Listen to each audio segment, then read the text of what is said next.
NBA playoffs on NBC.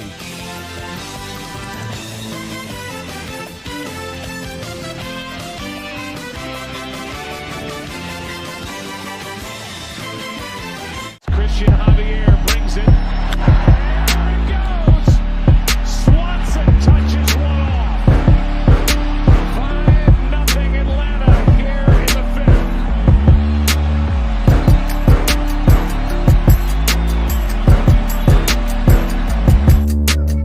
6 seconds. Murray hits it downfield. It is caught. It is caught.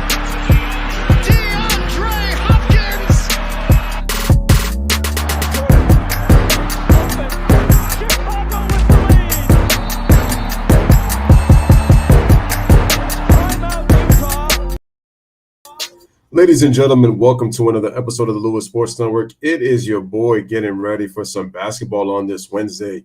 It is the NBA playoffs, game 2 of the Eastern Conference quarterfinals in the first round between the Brooklyn Nets and the Boston Celtics at the TD Garden. Salute to Brooklyn Nets fans and Boston Celtics fans everywhere. Make sure to hit that like. Make sure to hit that subscribe. Make sure to share the stream. We're going to have a live crowd tonight, man. Can't wait to do this game with you guys. Shout out to TJ, first one in the building, guys. Make sure to hit the like as you guys come in as we get ready for the stream. So I'm doing a double screen. So obviously I got the background going, but I'm also going to be putting up a match live scoreboard. Shout out to Brad. Appreciate you. He says, let's go Celtics. TJ says, do you think the Suns lose this series? I'm not going to say they're going to lose the series, but it's going to be much harder now that Devin Booker is now not playing for games 3 and 4. By the way, guys, breaking news. I put the update on my community post. Devin Booker is out with a hamstring injury, and he is likely to miss the next 2 games. So I don't think he's going to miss the series unless if the hamstring feels a lot worse in the next coming couple of games for Devin Booker. But the Suns blew it in the second half. I thought that the Pelicans did a much better job in terms of being more physical. And when you're more physical against the Phoenix Suns and you impose your will on the front line, they can be beat. Again, the Suns want to play in transition.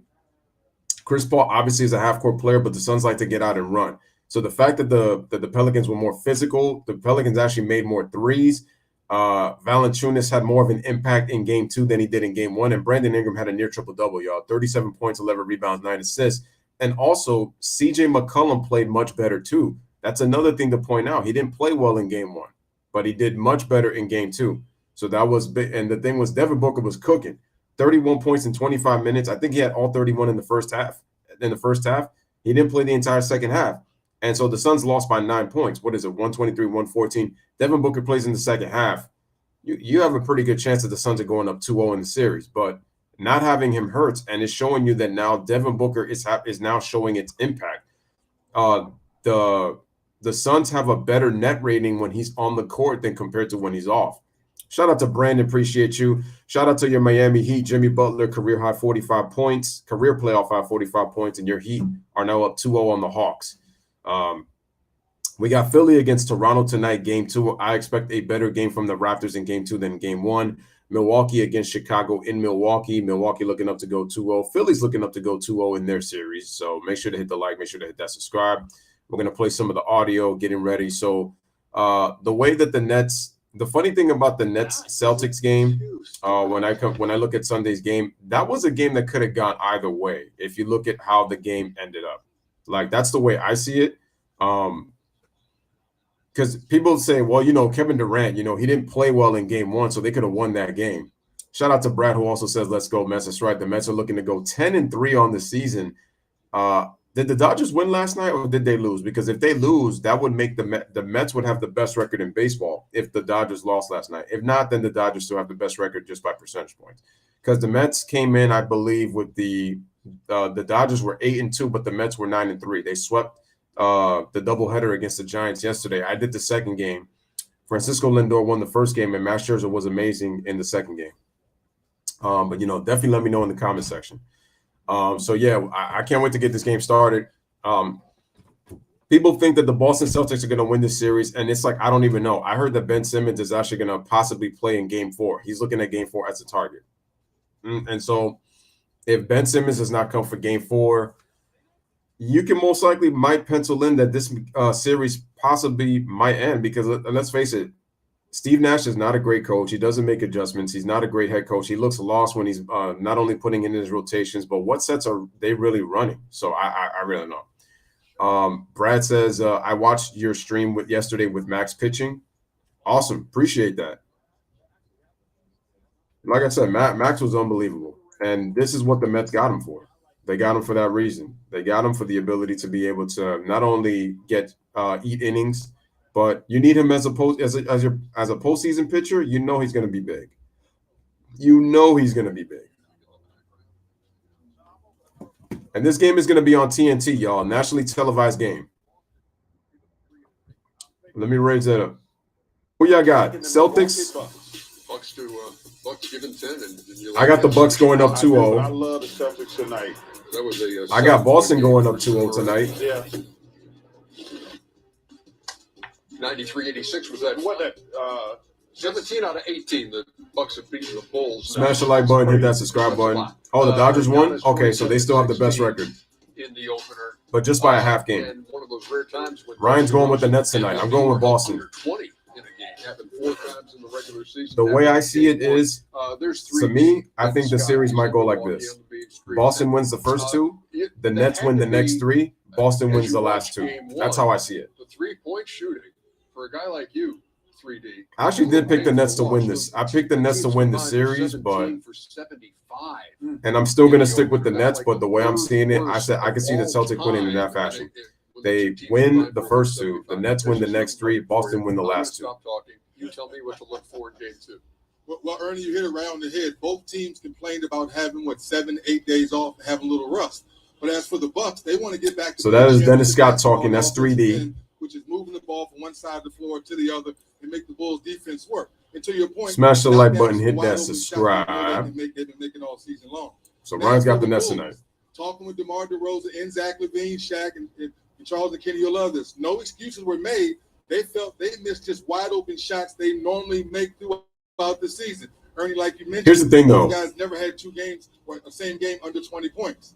Get back to Here's the thing. Well, I said 7 games. I said 7. I said I got the Nets in 7 games. I picked the Nets to win the series in 7. Dennis Scott, thank you very much. But I got the Celtics going up 2-0 against Brooklyn, because you see how they defended Kevin Durant.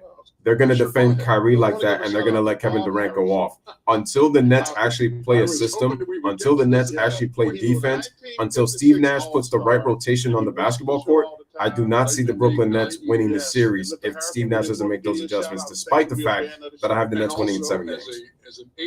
Because I just don't have a good feeling on the Boston Celtics. And I get it. Jaylen Brown didn't play great.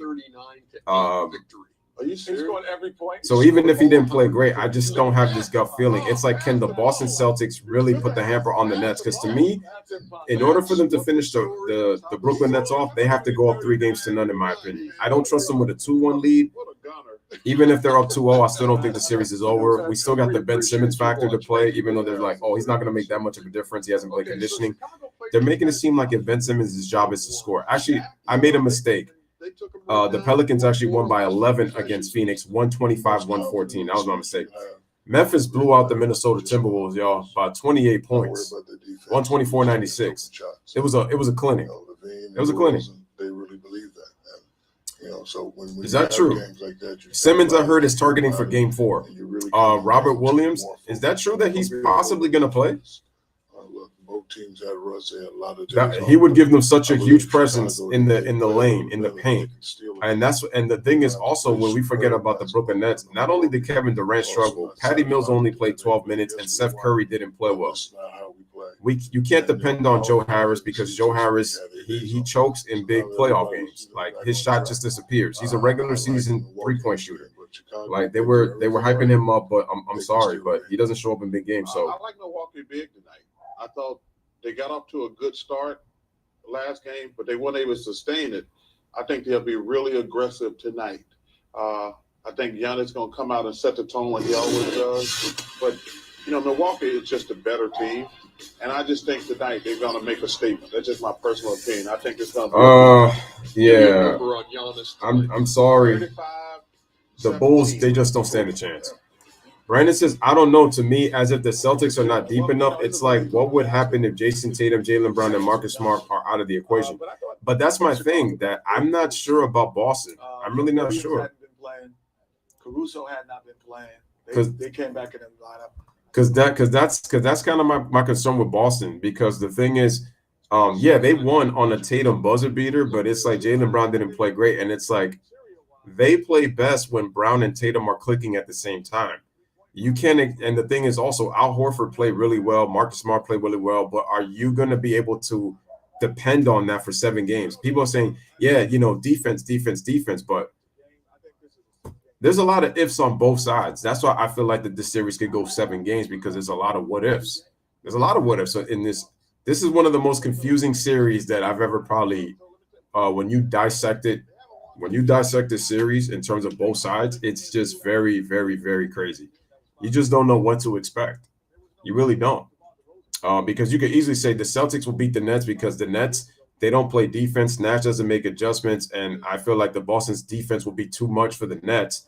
But then if you look at Boston, it's like, well, what if their players, their main guys struggle? Who are you going to get the scoring from?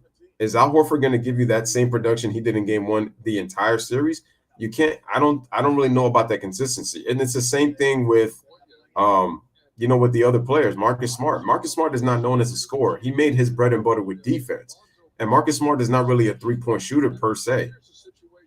So I'm hoping, Brad, if Pritchard gets the minutes, if Ime Udoka gets Pritchard minutes and Pritchard is able to knock down the threes, the Nets are going to be in trouble, because now he becomes that unexpected third guy that the Boston Celtics need. Because Boston, to me, like I said, you know what you're going to get out of Tatum and Brown. They have to be clicking at the same time. They do have their defense, but my question is, if the Nets are clicking on all cylinders, if they get a balanced attack, who's going to be the third guy for Boston? And it's the same thing you could say for the Brooklyn Nets. Can Seth Curry step up? Can Patty Mills step up? But that's on Steve Nash. He's got to give Patty Mills more minutes. Like, Patty Mills has won a championship with the San Antonio Spurs. He has playoff experience, and you're only playing him 12 minutes. But they're like, well, why didn't he play Blake Griffin? Because Blake Griffin can't defend. And if Blake Griffin isn't knocking down threes, Blake is washed, man. I'm sorry. He's washed. Blake Griffin is washed. To me, he is kind of useless in this series. Like, to me, when I watched this game, because did they really need Blake Griffin if the Nets only lost by a spinning buzzer beating layup by Jason Tatum? And if you look at the way that they closed out on Jaylen Brown, they overcommitted. No, Marcus Smart. They overcommitted way too much. 2 guys fell for a simple pump fake. And Kevin Durant, I got to call him out because he fell asleep on that entire defensive play. Another thing that bothers me is, why didn't Steve Nash call timeout? He didn't call timeout. You would have had a chance to set your defense, because the thing was, Ime wasn't going to call it because he wanted to get the Nets. He wanted to get them off balance. He wanted to surprise the Nets, to not get their defense set. Ime was smarter than what Steve Nash did. He was smarter. Like, Ime was smarter than Steve Nash. Steve Nash should have called the timeout to give a chance for his defense to get set, and he didn't do that. Brad says, Ryan, that's true. Can you depend on Nick Claxton, a Seth Curry, a Patty Mills? That's another thing too. If you look at Nick Claxton, he missed 2 big he missed 4 for the game, but he missed 2 huge free throws down the stretch when the Nets had like about a 2 or 3 point lead. He makes a couple of those free throws. We're talking about the Nets winning. We're not even probably getting as close to that Jason Tatum play at the very end. Another thing is, if you look at the possession prior to when Kevin Durant took that bad shot and Kyrie got doubled on the left corner, on the left side on the court of the 3-point line, they let Jaylen Brown get all the way to the basket and dunk it with 2 hands without anybody defending him. See, people are not going to talk about that play, but that play was actually pretty big because all the Celtics had to do was get 1 stop. And that's exactly what they did. No, Steve Nash is not even kind of overrated, Karam. He's overrated. The thing is, I didn't trust Steve Nash as a head coach. See, I got on Stephen A. Snitch was because of this whole white privilege crap. That to me was nonsense. I got on Steve Nash because he's from the D'Antoni tree. The D'Antoni tree means when the apple don't fall too far, that means, oh, we're not winning no championship. Unless Steve Nash can show me something different, the Brooklyn Nets are not winning the championship. They're not. And the thing is, if the Nets, see, people are going to look at it this way. If the Nets lose, this does not affect Kevin Durant because him and Kyrie Irving really didn't get enough time together. See, if you're going to use that excuse, you can then go and say, well, LeBron James, Anthony Davis, and Russell Westbrook only played in 21 games. Kevin Durant missed, 27 games this year? And the Nets were 36-19 in the games he started? And that was with Kyrie Irving missing most of the season due to health and safety, not taking the vax. James Harden requesting a trade and leaving to go to Philadelphia. So there's really no scheme. There's no defensive scheme. There's no offensive scheme. They have no identity. They're just doing Kyrie, KD, ISO. And I said, if you're the Boston Celtics, you saw that Kyrie went off for 39 points. This is what I'm going to do now. Kevin Durant struggled. I am going to focus my defense on Kyrie Irving and let Kevin Durant go off. That's what I'm going to do if I'm the Boston Celtics. You cannot take really both of them away. So you got to take one of them out. Because if Kyrie and KD are going to play my turn, your turn, ISO basketball, well, the Celtics can do, well, we can switch with our wings and guard each of those guys. Who are we going to focus on tonight? We decided to focus on Kevin Durant in game 1. Tonight, we're going to focus on Kyrie Irving in game 2. That's how I would look at it from the Boston perspective. That's the way I would see it. Because the thing is, if you look at Kevin Durant, if I feel like that he really hasn't learned from Golden State. And it's like, why didn't you take what you learned from Golden State in terms of your playmaking and take it, with the Brooklyn Nets? Part of it is coaching, but part of it is you too. Because you saw everybody, I remember Jeff Van Gundy raved about, oh man, Kevin Durant, he's really improved his passing. He's become a much better playmaker, but Kevin Durant's really hasn't really been doing that since he's been with Brooklyn. He showed flashes of it like he did in OKC, but the problem is that he's not doing that in Brooklyn, and he's kind of going back to the KD that we've always known for him to be, and that's one of the best isolation scorers in the history of basketball. The Nets have got to move the Celtics defense. They have to move the basketball. Like I said, Seth Curry and Patty Mills, to me, have to play much bigger, but that's only going to happen if they move the basketball, and Nash has got to give Patty Mills more minutes. I don't understand how you don't put a veteran player who's been in the championship games before in Patty Mills and not play him. 12 minutes? That's just pathetic. All right, guys, we're getting ready. We're about to get started, man. Let's play it. Game 1 was hell of a game. Let's see what happens in game 2. We're doing the commentary tonight, baby. Let's go. We are up in here, partner. Let's go. Guaranteed. Game day has arrived in Boston, Massachusetts. Welcome to the TD Garden here in Boston, Mass. Man, here on the Louis Sports Network. Game 2 between the Boston Celtics and the Brooklyn Nets, man. Let's go. First round playoffs. The Boston Celtics, the 2 seed, hosting the Brooklyn Nets, the 7 seed. I got Boston going up 2-0. We'll match up against the winner of Milwaukee or Chicago. We'll see those 2 teams after us tonight on TNT. The Boston's very good at giving different looks, so it's like you want to disguise your defensive coverages. Like I said, give them different looks. We'll hear from Stephanie Reddy in just a moment. Well, this series stands already feels like it really doesn't matter when it comes to them. I said if I were the Celtics, I would not ignite KD and Kyrie more than I already have. They really shouldn't. It doesn't really matter from Celtics fans' perspective. This is about the players. The players have got to do it at this point. It's not really much about the fans. They got to care less about that. Steve Nash, they got to worry about their team. They got to worry about executing. They can't worry about the fans. It doesn't really matter what the fans say. If you let that affect you, starting lineup: Marcus Smart, Jaylen Brown at the guards, Jason Tatum, Al Horford, and Daniel Tice in the front court for the Boston Celtics. For the Brooklyn Nets, we got Kyrie Irving and Seth Curry in the backcourt, Bruce Brown, Kevin Durant playing the 4, and Andre Drummond at the 5 in the Nets front court. So like I said, let's see what happens. Are we going to see my turn, your turn basketball? We're going to see a different Brooklyn Nets team here in game 2. Because like I said, wow, they're playing Triple H's music. It's time to play the game. Time to play the game. Away we go. Brooklyn Nets with the basketball. Here we go. Bruce Brown with the basketball, guarded by Al Horford. Handoff from Seth Curry back to Bruce Brown. They give it over to Andre Drummond at the top of the key, guarded by Daniel Tice. Kevin Durant trying to get open. Good ball denied by Jaylen Brown. They cross-court pass it over to Bruce Brown. KD gets the ball switched on by Marcus Smart, the defensive player of the year. Congratulations, Marcus Smart. KD, quick pass to Bruce Brown in the corner for three. Drains it.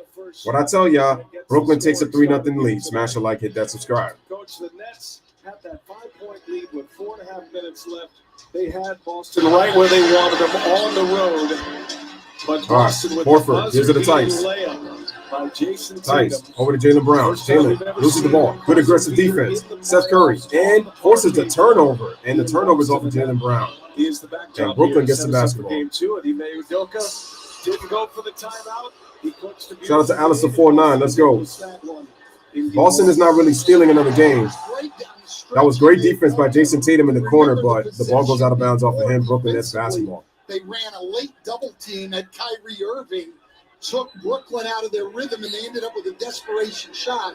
Then they rebounded. KD inbounds the ball over to Bruce Brown. He declined to call a timeout, and they ended up with a layup that they never would have. Crowd chanting Kyrie sucks. Here's Seth Curry, one-on-one with Tice. He's got the mismatch. Oh, that was terrible. See, Seth Curry didn't even know what to do with the basketball. Turnover, Brooklyn. What is most intriguing to you as we start this game? Brooklyn, 44-38 record, 7th in the Eastern Conference. Nash in his second season as head coach. Smash the like button, share the stream. Jaylen Brown drives off Seth Curry on the baseline, gets double hard. Tice, Marcus Smart shoots a three-pointer. It's short on the pass from Al Horford. Clears it away. Here's Kevin Durant. Durant quickly meets a double, passes it off to Bruce Brown. Open, dribbles, gets to the paint with the right hand, and draws a foul on Al Horford, one of the captains of the team. Boston area native. So both coaches feel like we're not going to change. Bruce Brown, 5 points in game 1, was a minus 13, 2 assists and 1 rebound for the Brooklyn Nets. We just didn't execute. First free throw by Bruce Brown is good.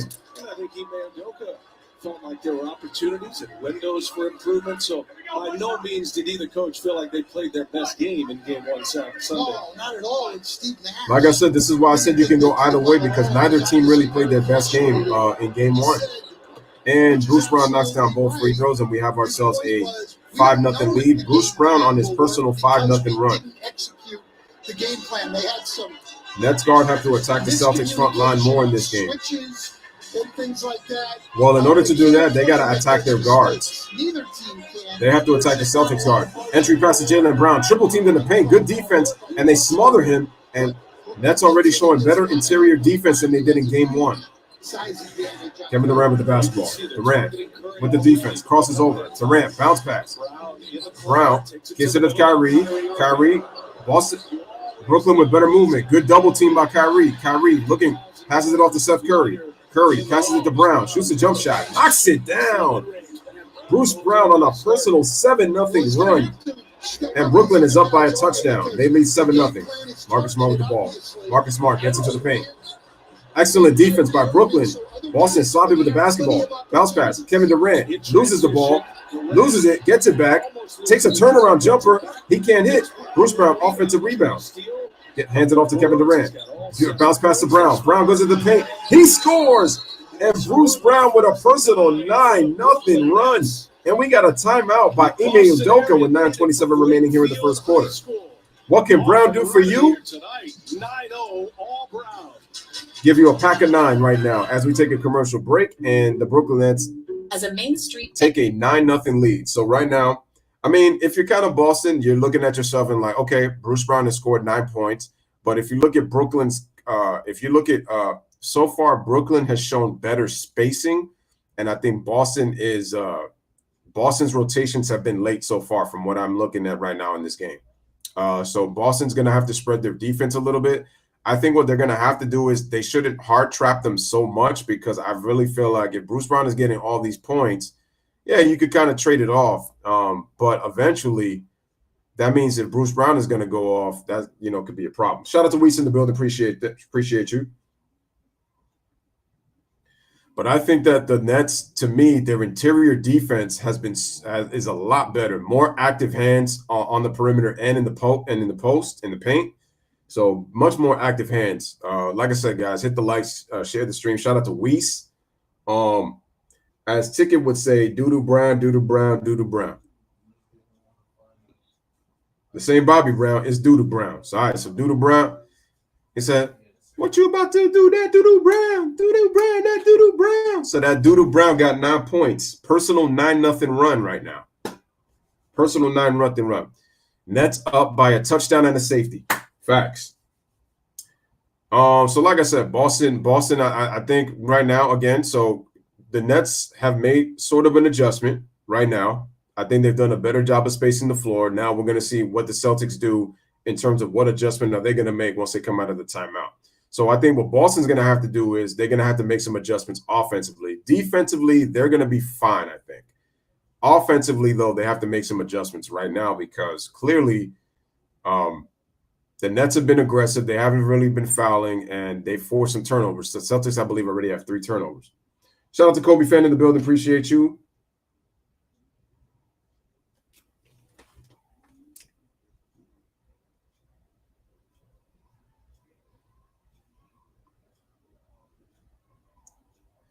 Kobe fan says, I predict this game to be a blowout. On the Celtics side, you think they're going to blow out the Brooklyn Nets? Oh, wow. You got the Nets beating them by 41 points? I don't know about that. Wow, that's pretty bold right there. That's pretty bold. I think the Boston Celtics expected the run. I think they sort of didn't expect it to come off from one player. I think they were expecting maybe Kevin Durant to go off and probably with another player. But Kyrie and Kevin Durant haven't scored yet. All 9 points have been by Bruce Brown. Now, I don't expect Bruce Brown to keep this up for the rest of the game. I would be shocked if he does. But eventually, I think the guy that's going to go off tonight is Kevin Durant.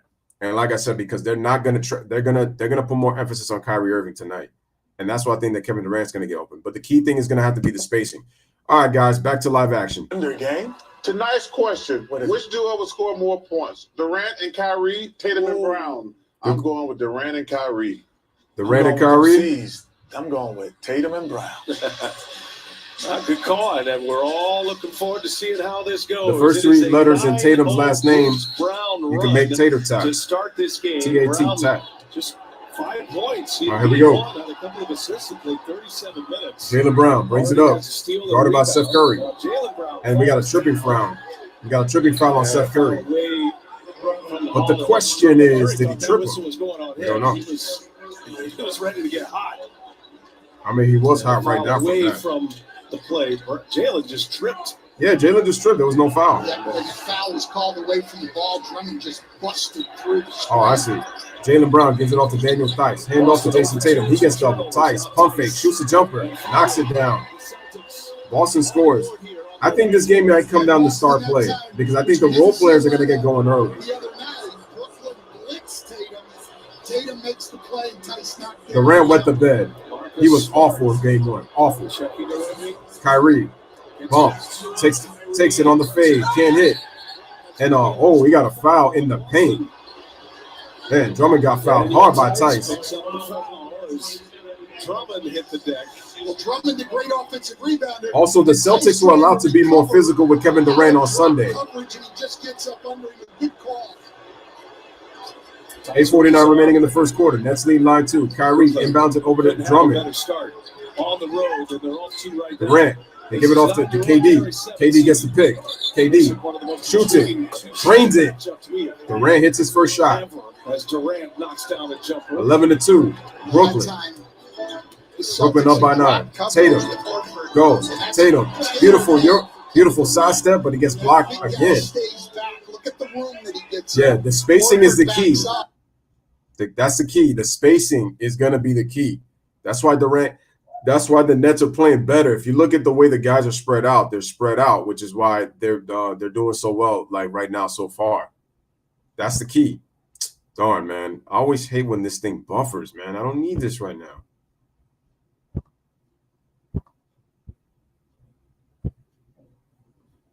All right, let's go. Oh, my God. What is going on? Horford gives it over to Tatum. Back to Horford. Goes to the layup. Scores plus the foul. 20 points and 15 rebounds. All right, Al Horford gets the basket and one on the transition play. Beautiful ball moving by the Celtics in transition. Look at the skill Bruce Brown with the foul. Horford. Obviously late in his career, but he busts out on the dribble, gives it up, keeps running, gets it back, and finishes. The Celtics have size and skill. Horford at 35 years of age. All right, here's the free throw. He doesn't get the free throw. Game in the last 7 years in the playoffs, he's pulled out 15 points, including the key. Kyrie getting a massive amount of booze. Boston's final possession. They give it over to Drummond. Bounce pass. They lose the ball. Smart gets the pass. Gives it to Tice. Lobs it to Tatum. It gets blocked. Excellent transition defense by the Nets. Here comes KD. Durant gets stripped by Al Horford. Great defense by Al Horford. Here they come. Off the Tatum. And a foul by Curry. It's 3 straight turnovers for the Nets. And the Nets with 3 straight turnovers. For error to be turning the ball over, and the referees are going to take a look at this one for a flagrant. You see the finger go in the air. In circular motion. Crew Chief Eric Lewis will have a look. Excellent. Great pass up the floor That was by Smart. Oh, man. Makes it strong. Look, it was, to me. You know what? Big ups to Tatum. He didn't retaliate. When I came in the league, Brian, I should have flagrant foul. He slaps down on the arm. He's not up around the head, but he did hit him really hard. My guess That's a common foul. We get a flagrant. They're probably gonna probably do a flagrant one though. But as you pointed out several times, oh, there's Mike Krzyzewski. I'm always wrong. That's a good point. There's Coach K watching his a couple of his former players at Duke, and Jason Tatum and Kyrie Irving, of course. Coach K could go to almost any NBA game and watch some of his former players. That's a good point. They're everywhere. And, of course, Seth Curry, part of that program, too. So Duke on Duke crime. Let's see. What are they going to call? And just seeing if they're probably going to call a flagrant. To the level. That's Let's how I see see if I can it. get one right here. That's what's important. I'm looking at a flagrant. Jason Goble and Eric Lewis. We have Monty McCutcheon with us from Sea Caucus. He can explain a little bit more what they're looking at and maybe what your thoughts are. Yeah, but I expected them to start. Yeah, what they're looking for, Brian, is this last part. They're taking a look to see whether there's a follow-through there with the clamp. The first part of it, wind up, is not so much there, but they are looking for that grab and that pull there at the end to see whether they view that as being significant enough to get the flagrant foul penalty one. That's what they're looking for right now. Thank you for the explanation, and we'll get an announcement here from Eric Lewis. Flagrant one. There you go, the vulnerable shooter. Stan, you got one right. I got one right. That's what I'm excited about here. A broke my streak, yeah. I don't know what it was at, probably 20, but it's over now. And Tatum will go to the line and shoot 2. The Celtics will get it back. An opportunity for the Celtics to get back in this game real quickly. Appreciate Monty McCutcheon. He'll be there with us all night long for both of our games on TNT. Don't forget, we got Wolves and Bucks from Milwaukee and Fiserv Forum. Second of our playoff doubleheader. Day 5. Tatum at the free throw line. Knocks down the first. Jason Tatum knocks down the first free throw. Tatum coming off a 31-point game 1. First time he's ever had a playoff buzzer beater. Second free throw is good. We got ourselves an 11-6 ball game. In the last 12 years, you got to go back to Paul Pierce, 2010. And as I mentioned, there's never been a buzzer beater in the playoffs. And all the winning and the storied history of the Celtics, they've never had one on the parquet floor here. And they certainly have one now. That was some finish and some game. Ball inbound to the Tatum. 7:33 remaining in the first quarter. Tatum dribbles around. Tatum gets all the way to the paint. And Irving touched it last, so Boston will get the ball. 15 on the shot clock. Really getting into Tatum and pressuring him on the dribble, much as he did to Jaylen Brown the other night. It's a change of matchup. But he needs to step up. To win on Tatum with a fake. Tatum goes in the paint. And misses. Brooklyn scored the first because 9 Brooklyn. points. All Bruce Brown. Bruce Brown gives it over to Kyrie. Big boots. Kyrie dribbles around. Gives a double. And that's going to be off of Kyrie. How about the defense by Tatum and Smart on the double team? Nets with 4 turnovers to start.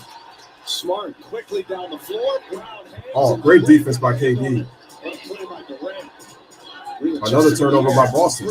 Bruce Brown kicks it out. Irving with the jumper. It's good. And started off the turnover again.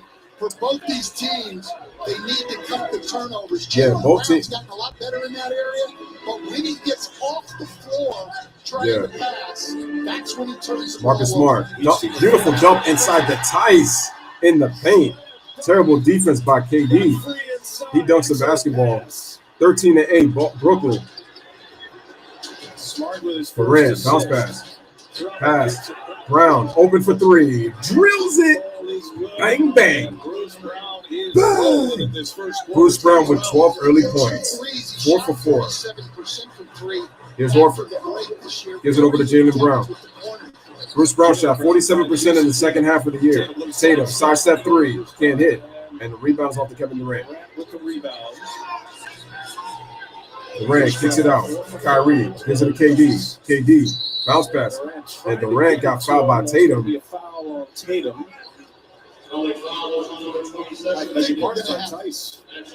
That's his second foul. Now, the Celtics have had a problem with the Nets already. Game 1 and early in game 2 when they're in the drop coverage. They're much better when they can switch. That's my point. Yeah, and that's what I said. When the Celtics drop coverage, it gives the Nets the spacing they need. When Boston switches their defense is when they're most effective. But when they drop coverage, it's like dropping zone coverage. Durant misses the dunk, but he's fouled. And look at what Durant did. He started on the left corner, and he cut to the basket. Watch this. Here it is. Cuts. Beautiful bounce pass.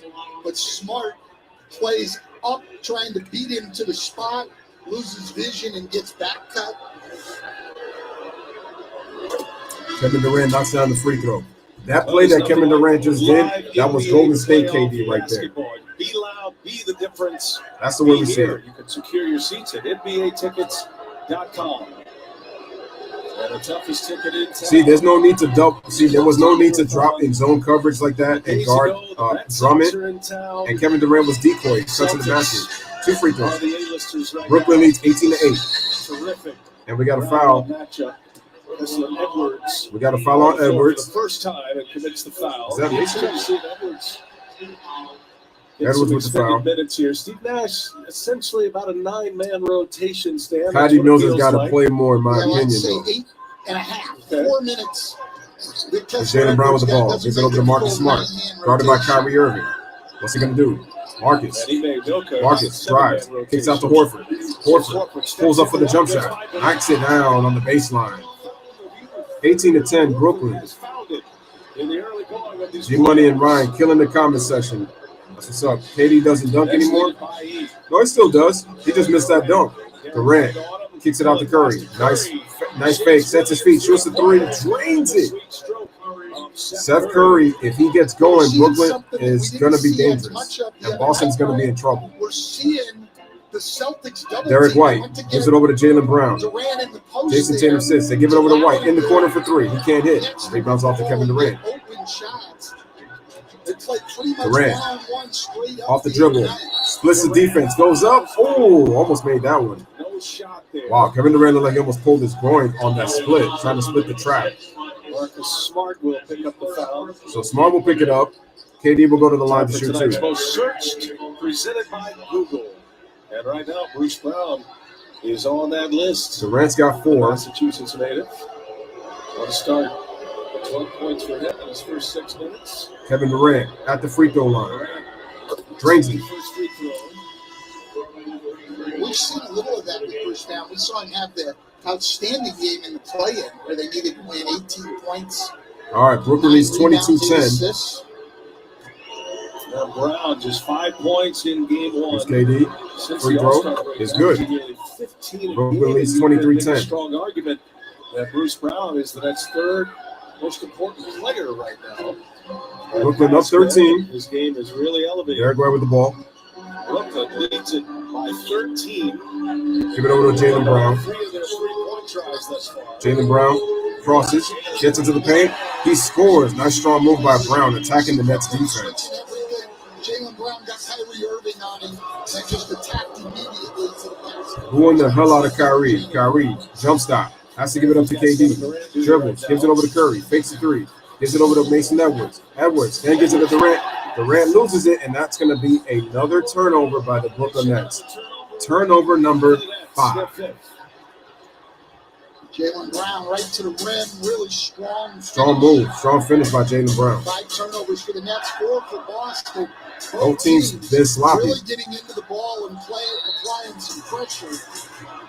But I also got to give both teams credit. Despite that they've both been sloppy with the basketball, both teams have actually done a good job with their on-ball defense. Their on-ball defense has been pretty good by both teams.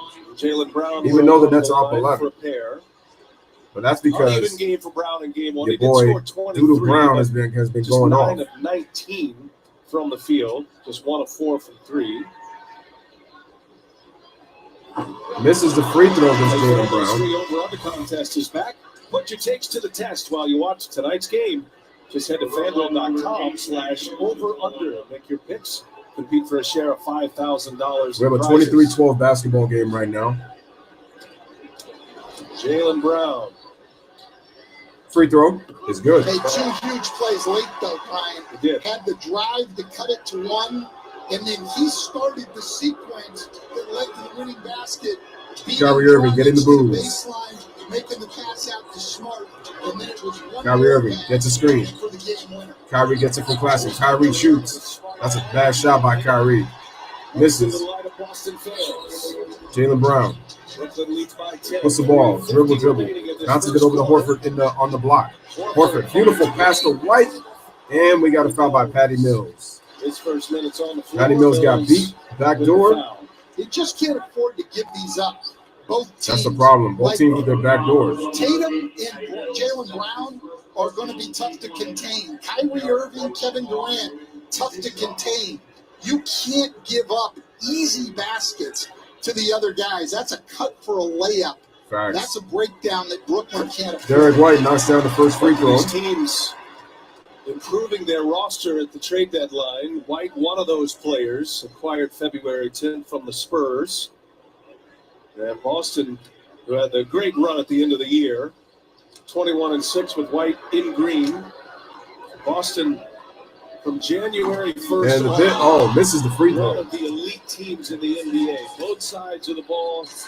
They finished the season number 1 in Patty Mills with the ball. 106. And top 10 in offensive efficiency as well. You got to play through those fouls, G-Money. Kyrie Irving gives it over to KD. Triangle formation on the left side. Durant guarded by White. White playing him tightly. Durant shoots it. Ooh, almost drains it. I'm trying to see where the foul was at. Udoka's upset. Kevin Durant is jawing with him. There's Mama Durant. Couple free throws here for Durant. Mama Durant in the stands. Here in the last couple of minutes. You can see Boston's defense here, Brian. There's no room for Kevin Durant. He's looking at 3 bodies right there. Just in case if he starts to try to drive. Use his size and getting a shot up over the top. KD at the free throw line. 23-14. Knocks down the first. 24-14. Tonight, bodies right there in front of him. Multiple bodies. Mr. 12-point Bruce Brown back in the game. Kyrie Irving's going to sit. Bruce Brown back into the game for the Brooklyn Nets. Plays the entire first quarter. Probably go to the mic. Peyton Pritchard comes in for the Boston Celtics. Jason Tatum back in also. Return as well.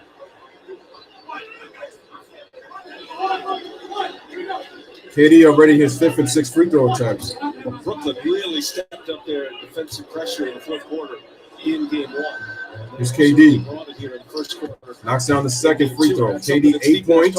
6 out of 6 from the free throw line. 1 jump shot made. 25-14. Brooklyn up by 11. Tatum. Tatum gets double. Gives it over to Peyton Pritchard. Pritchard, hand off to White. White starts to drive to the right. Goes up and draws another foul. And the foul's going to be on Nick Claxton. So the Webs are really going to try to control the game. Kyrie, what's going on there? Ready, our reporter. She'll be on that. We'll get you an update. Did Kyrie get injured? Looks like we're going to have a timeout with 3:09 remaining. On the floor. Free throws coming for Derek White. It is Brooklyn by 11 in game 2. Innovation usually looks something like this. But what if it didn't? What if it looked like a family truck that powers a family home? Or an ordinary drive made extraordinary? Let's change. All right, ladies and gentlemen, we got three. Derek White is going to go to the free throw line with 3:09 remaining in the first quarter. We got a timeout by Brooklyn, so Steve Nash took that timeout. Brooklyn leads by 11 by the score of 25-14. But yeah, something's off with Kyrie. It's kind of reminding me of what happened to Devin Booker last night against the Pelicans. Like, he just came off the floor, and the next thing you know, he had an injury. That's the last thing the Brooklyn Nets need, that if Kyrie goes to the locker room and next thing you know he's injured. If that's the case, that's going to be bad because, we don't know what happens. Give me 1 second, guys. I'll be right back.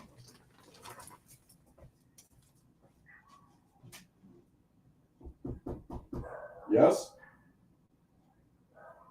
Yes?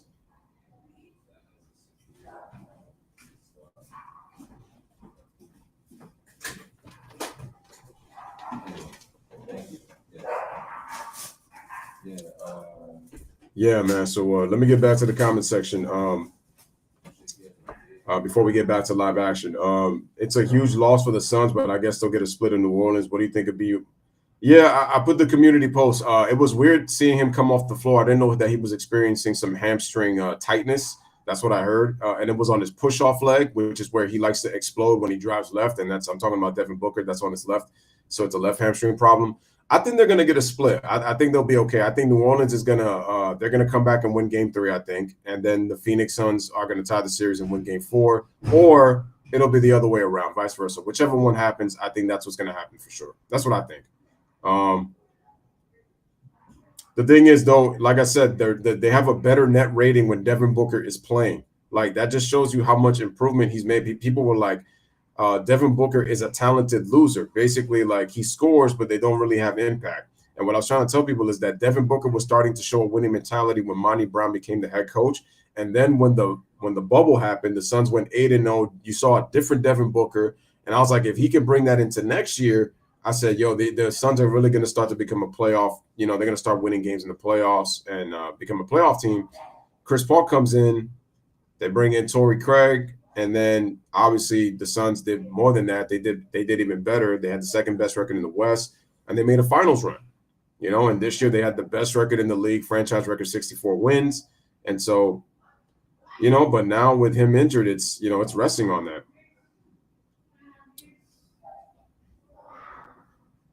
You just have to hope that for the Pelicans' sake that Ingram did tweak his ankle in game 2.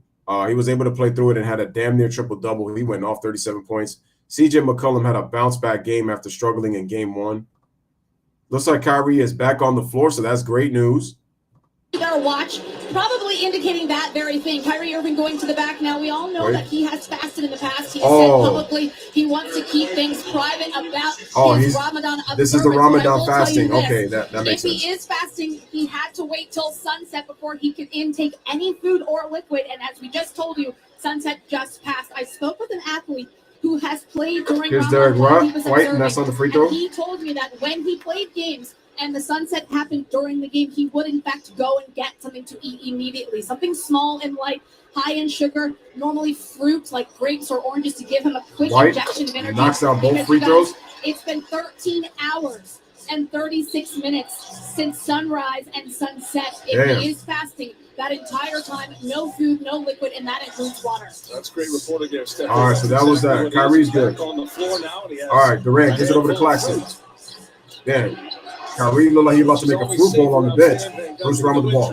Starts to drive. Goes up for the shot. Tough shot. Can't hit. Claxton gets the offensive rebound. He's playing volleyball, and he turns it over. Turnover number 6 for the Brooklyn Nets. 25-16, 2:42 remaining. Kyrie about to eat a banana. They're going to troll Kyrie for that.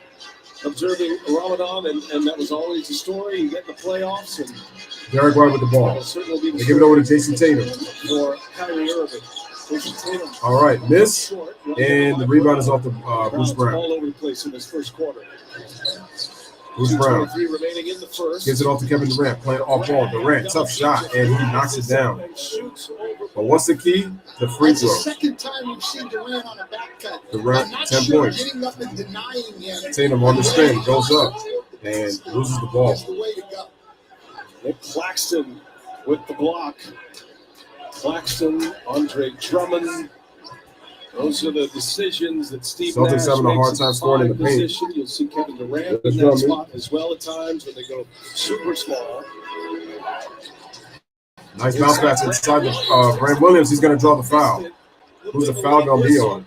Maybe to see if it was going in or not, but Durant, he took a shot. Durant took a shot. That is Grant Williams. Those are the worst fouls to get right there, Brian. Right here. Where You see? you take the punishment Oh, yeah. and get the foul, but it's a good call.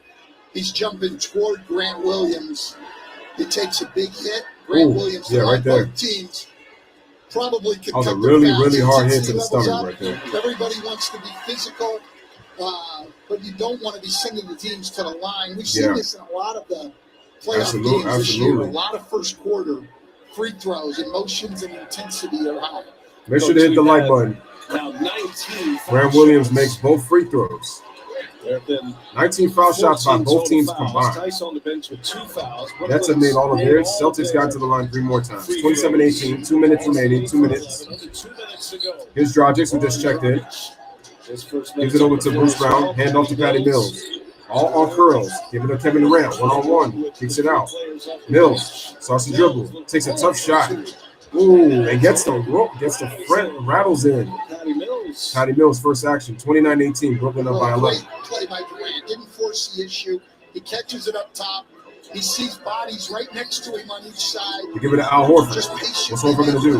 Backs down Kevin Durant. Goes up. Great defense by KD. KD's playing good interior defense right now. That's a transition. Dragic. Side step. Goes up. Gets it. Gets the basket. And one. And one. Plus the foul. Let's hear it. The man gets a clap.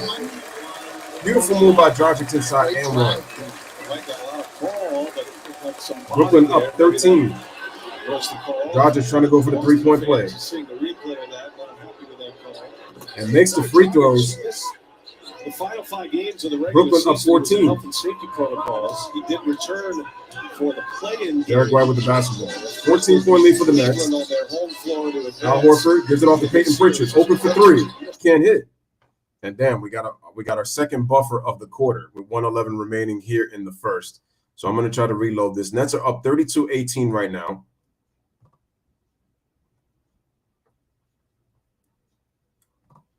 Nets playing really well. Darn.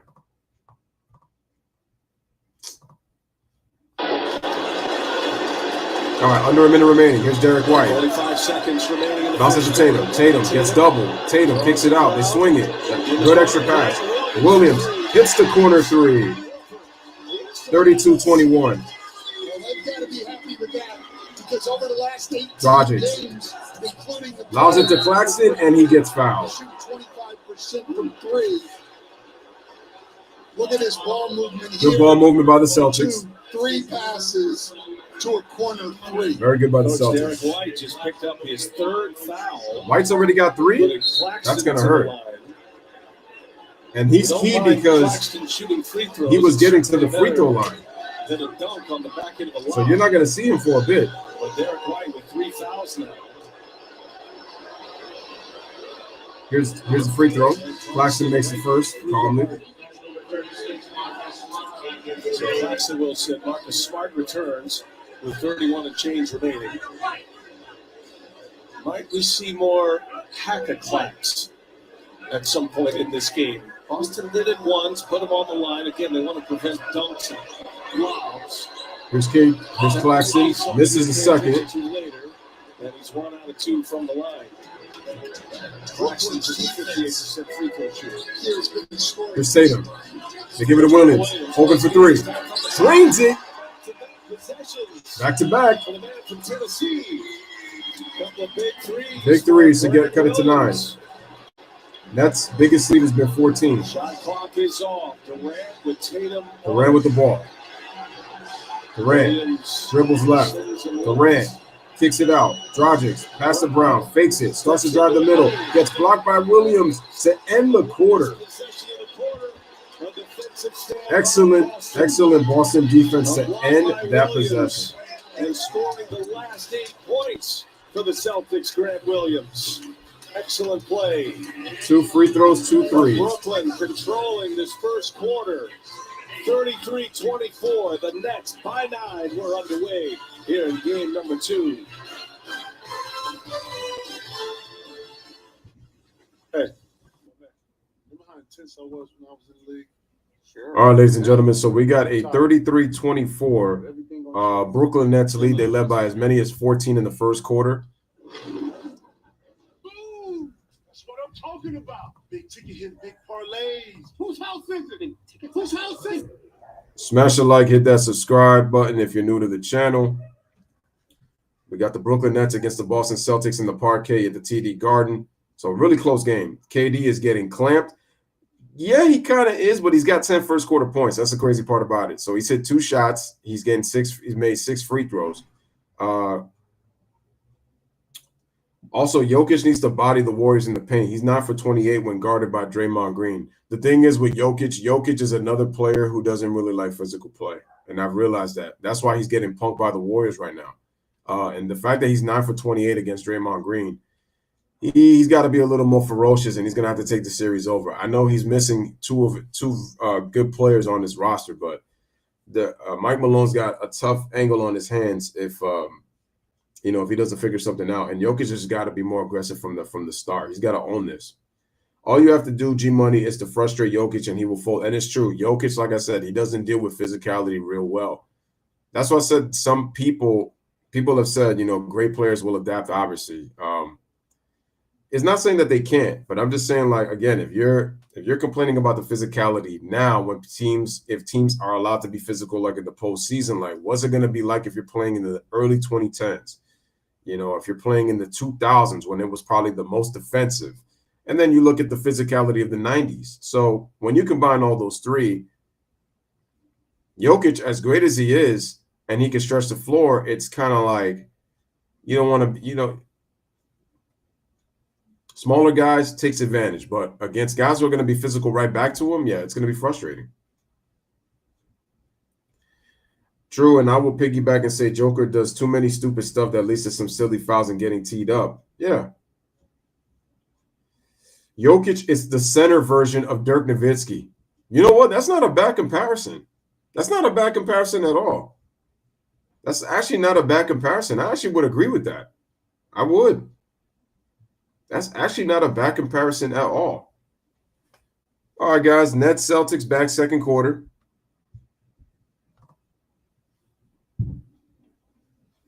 Kevin Durant is getting probably more. Yeah, he's getting more physically hit.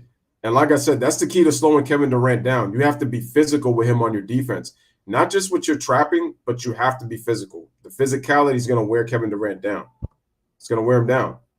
That's how you defend him. People say there's no defense in the world. There's no defense in the world when he's allowed the space. When he's allowed for the spacing is when he's hard to guard. But you get physical with him, it makes it harder.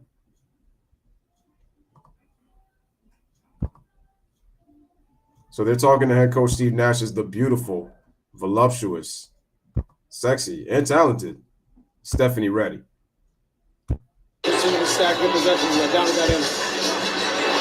Williams open for 3. Drains another one. Williams. Bruce Brown, 12 points. Grant Williams. He's got 11. 3 threes. It's a 6-point game. Kyrie Irving. Now they're being physical. Now that KD's out. Bruce Brown. They're trying to give Kyrie the ball. Kyrie, one-on-one with Marcus Smart. Kyrie. Cuts away. Kyrie. Bounce pass. Dragic shoots a 3. He can't hit. And the rebound to Tice. So the role players, Brown and now Williams. Tatum takes it to the paint and he turns it over. I got to give Tatum a lot of credit. He's just not. 5th turnover for the Celtics. That's a good point, Ryan. And Jokic is very mentally weak in that aspect. They give it over to Nick Claxton. Handoff over to Kyrie Irving. Irving, one-on-one. Irving trying to get to the paint, and he gets the roll. Look how hard Kyrie's got to work for his points. He had no room to get that dribble through. I don't think the Raptors are getting swept. I think the Bulls might. Irving has 4. Bruce Brown went for 12 first quarter points. Durant at 10. And Tatum gets fouled by Dragic in the back. Well, neither team conceding anything. They're not going to concede the So pass. if you look at this game right now, it's been Bruce Brown for the Nets, Grant Williams for the Celtics. We're seeing it at both ends. Bruce Brown gives the Nets a now. great start. Grant Williams comes off the bench and gets the Celtics back in the game. Tatum gives it to Tice.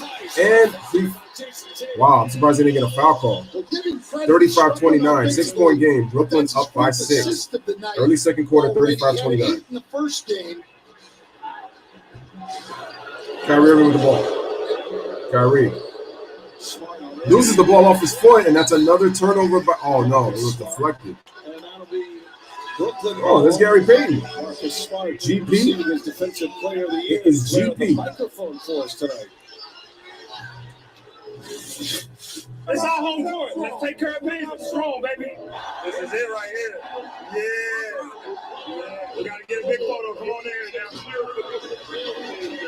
Congrats, big time. Congrats. All right. We got a made shot. Brooklyn up 37-29. I was curious. Talk to eBay. Marcus Smart, hand off to Jason Tatum.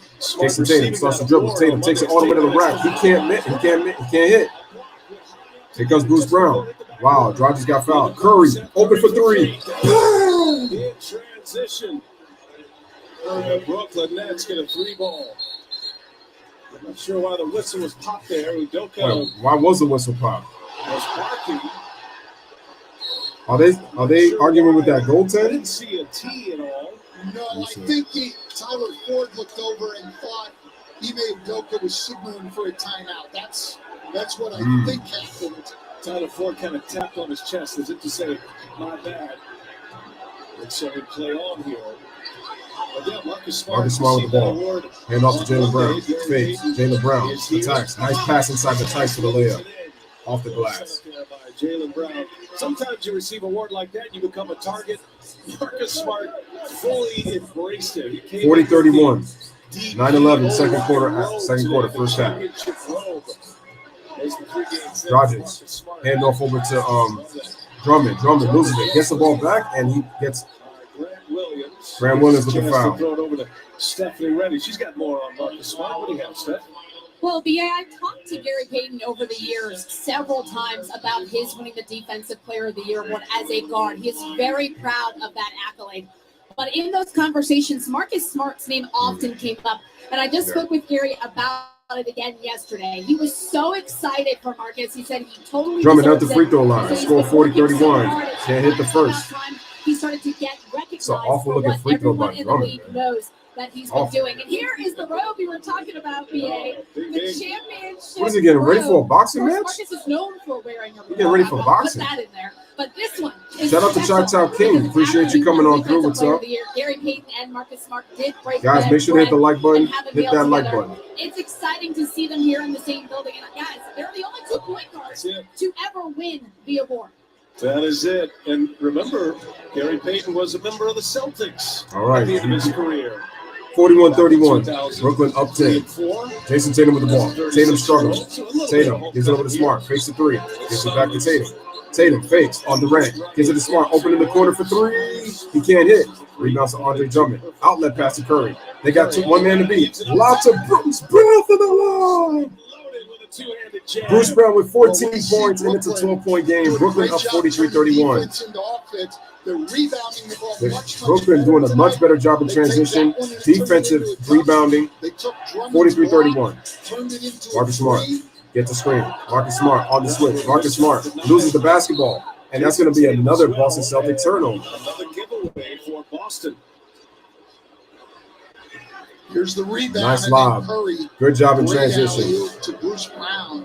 All right, Kyrie Irving gives it over to Bruce Brown. A remarkable playoff game here.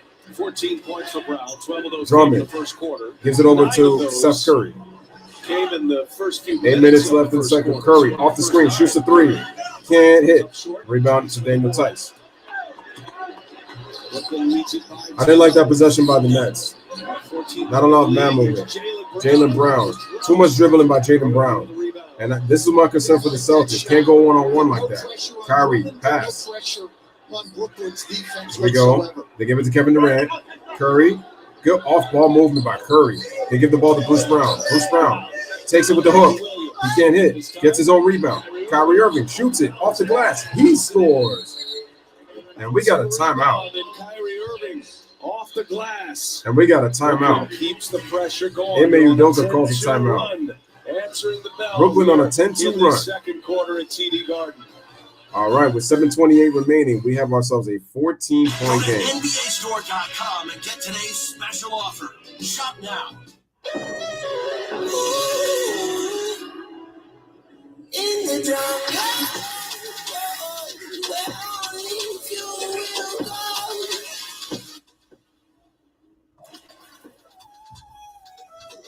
All right, ladies and gentlemen, it is we got a 14-point game right now. Marcus Smart hurt his hand. Nash made a smart move of putting Brown on Tatum while having KD guard Horford. Yeah, that is smart. That's a good point, Chi-Town. That's true. That's a great point. Also, here's another thing that I've been impressed with Brooklyn. Their defensive rebounding. Delivering a delicious order of Domino's to yourself. Active on the defensive end. Very active, getting their hands in. What was that? Domino's tip you $3. That's not what I meant. Get tipped when you order carryout online. Only at Domino's. Are you guys seeing this? The best Marvel movie of all time comes home. So I knew the Brooklyn Nets would play better in game 2, but the defense is what I've been really impressed with Brooklyn.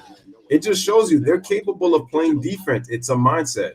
It's a mindset. Actor, I need all the breaks. All they have the chance to play the defense. Liberty Bibbity. Liberty Mutual customizes. Well, Kyrie has to preserve his energy because he's fasting. That's why. He hasn't eaten for 13 hours. That's what happens when you fast. Can't eat for over half a day. So now he's having himself a fruit. You know, that's why you saw him eating a banana right there on the sideline. It's because he was low on energy, and so he's preserving himself. But it was because, like I said, he was eating. Nets as well. I'm a Lakers fan, so I hate the Celtics, but I just hope both of these teams don't win at all. So if the Celtics win, they'll have one more chip. They'll have championship number 18. Brooklyn, it's because of Kevin Durant and Kyrie Irving.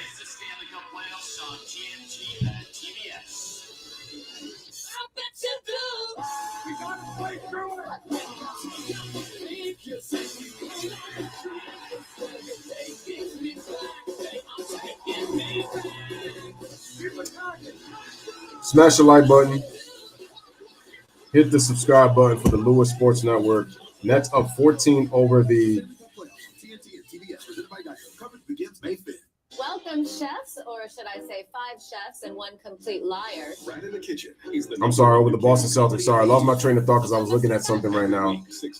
Why was I looking at the Ultimate Warrior? One cook tries to secretly ruin everyone's dish.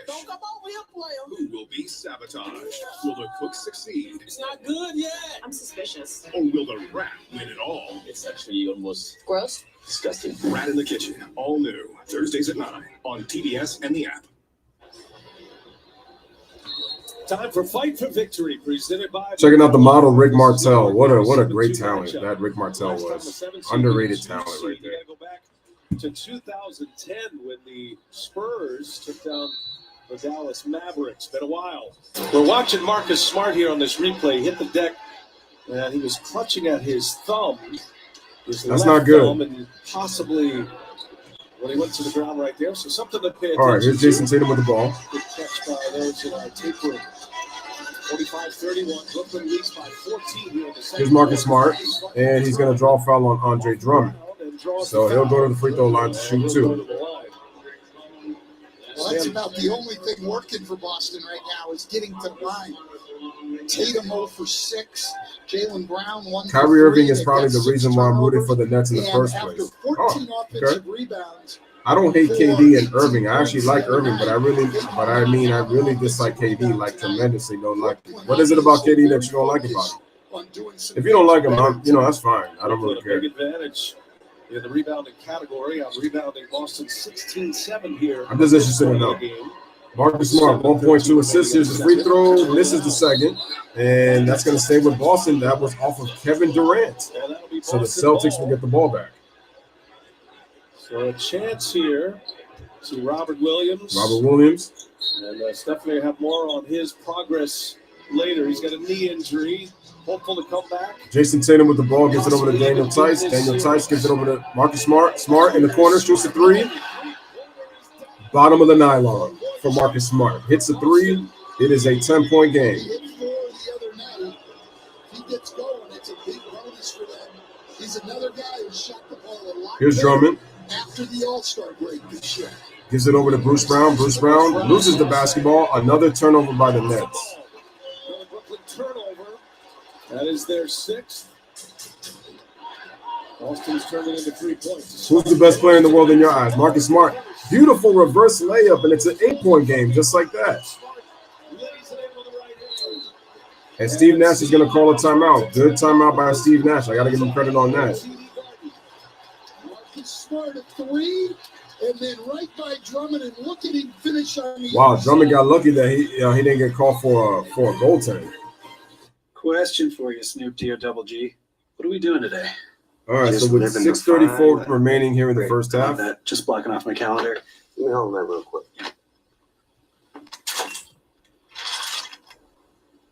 The best plans are no plans. You know what, Snoop D-O-double-G? I think you might be right. I know I am, Andy. And you can just call me Snoop. You got it, Snoop. All right, man. So Kobe says it's Giannis. It's always been. I just don't like his fans, and he's not the best in the world, which he's not even close. It should have been unquestionably when Giannis bested KD in his last matchup. Do you think Luka's going to play in Salt Lake City in Game 3? I'm going to say, I want to say yes, but it's like you don't know. I'm going to be optimistic and say he'll play in Game 3. If he doesn't play Game 3, it's going to be over for the Dallas Mavericks. Any year, any condition. Only at AT&T. Scotty Barnes is not playing tonight. Well, that's going to hurt the Raptors. Starts with fresh grilled chicken, hand-cut cilantro, finished with fresh lime, guajillo peppers, and garlic. All to make it's going to hurt them. Style, right? Flavorful and uniquely Chipotle. Yep, definitely should have been unquestioned. Please don't freak out. Nicolas Cage, excellent. Pedro Pascal, I'm honestly speechless. Neil Patrick Harris, we're back, and Tiffany Haddish. Can I get a selfie?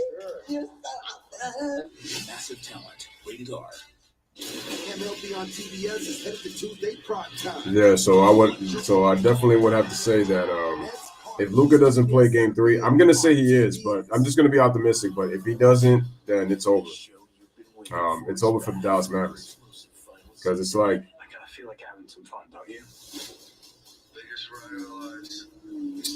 Looking into the comment section, let's see. And I hate when he argues with 12-year-olds on Twitter. I mean, well, that's KD's business. I mean, I wish he would just ignore it.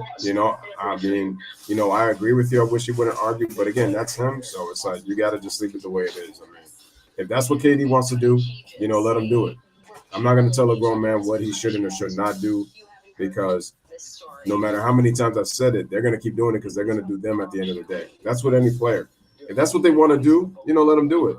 Just don't be upset and then that you can't receive the backlash. G Money says, "What do you think about the playoff logos coming back at the sidelines? Gives it that old school feeling that I've missed for a long time when it comes to basketball. Like I said, I want to have. It's not that I'm not always going to love the game, but there's just some things about the game that I don't like that's kind of made me lose the passion that I once had.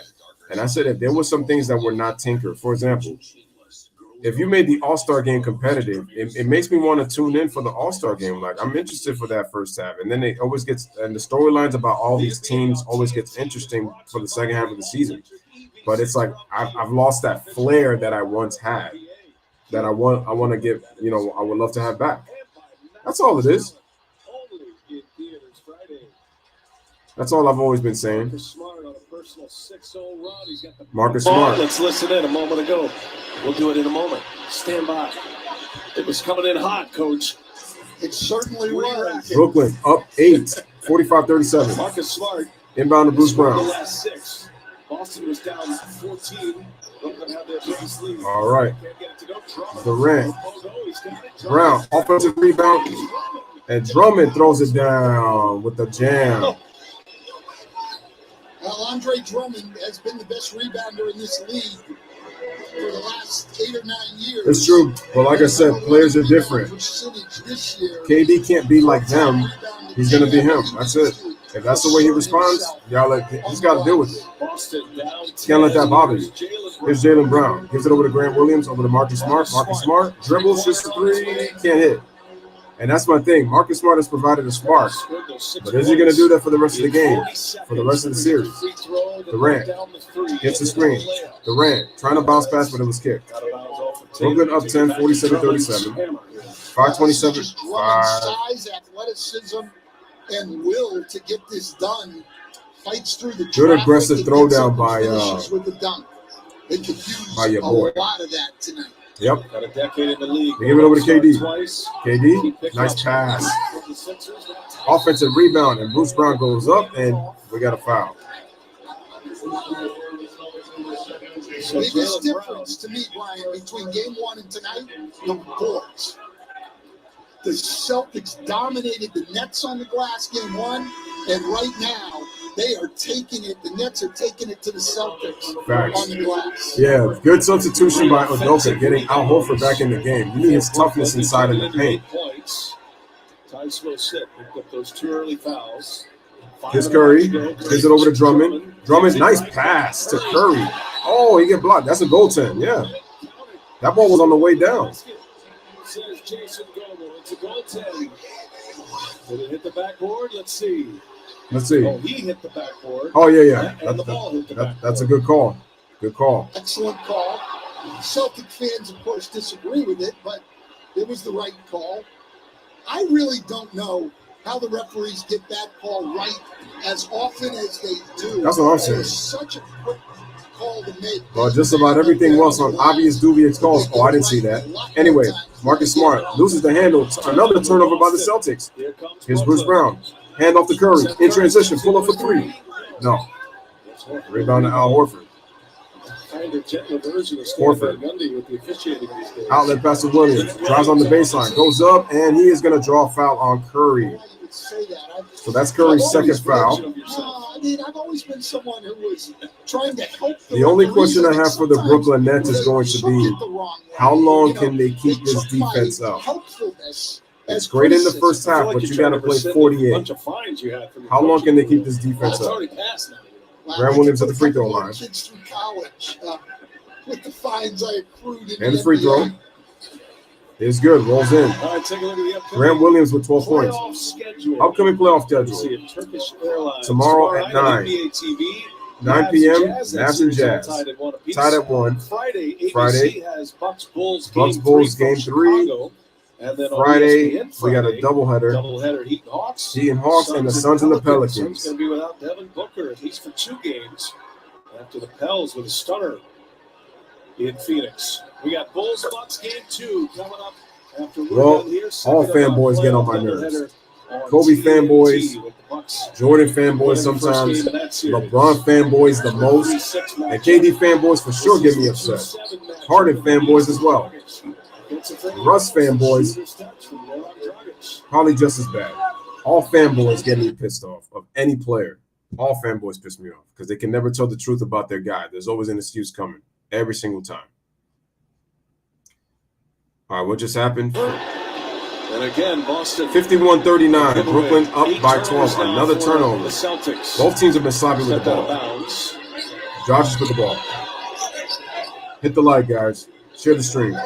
They give it over to Kevin Durant. Durant takes a peek at the shot clock. Durant, crossover. Durant loses the basketball. It's a foul.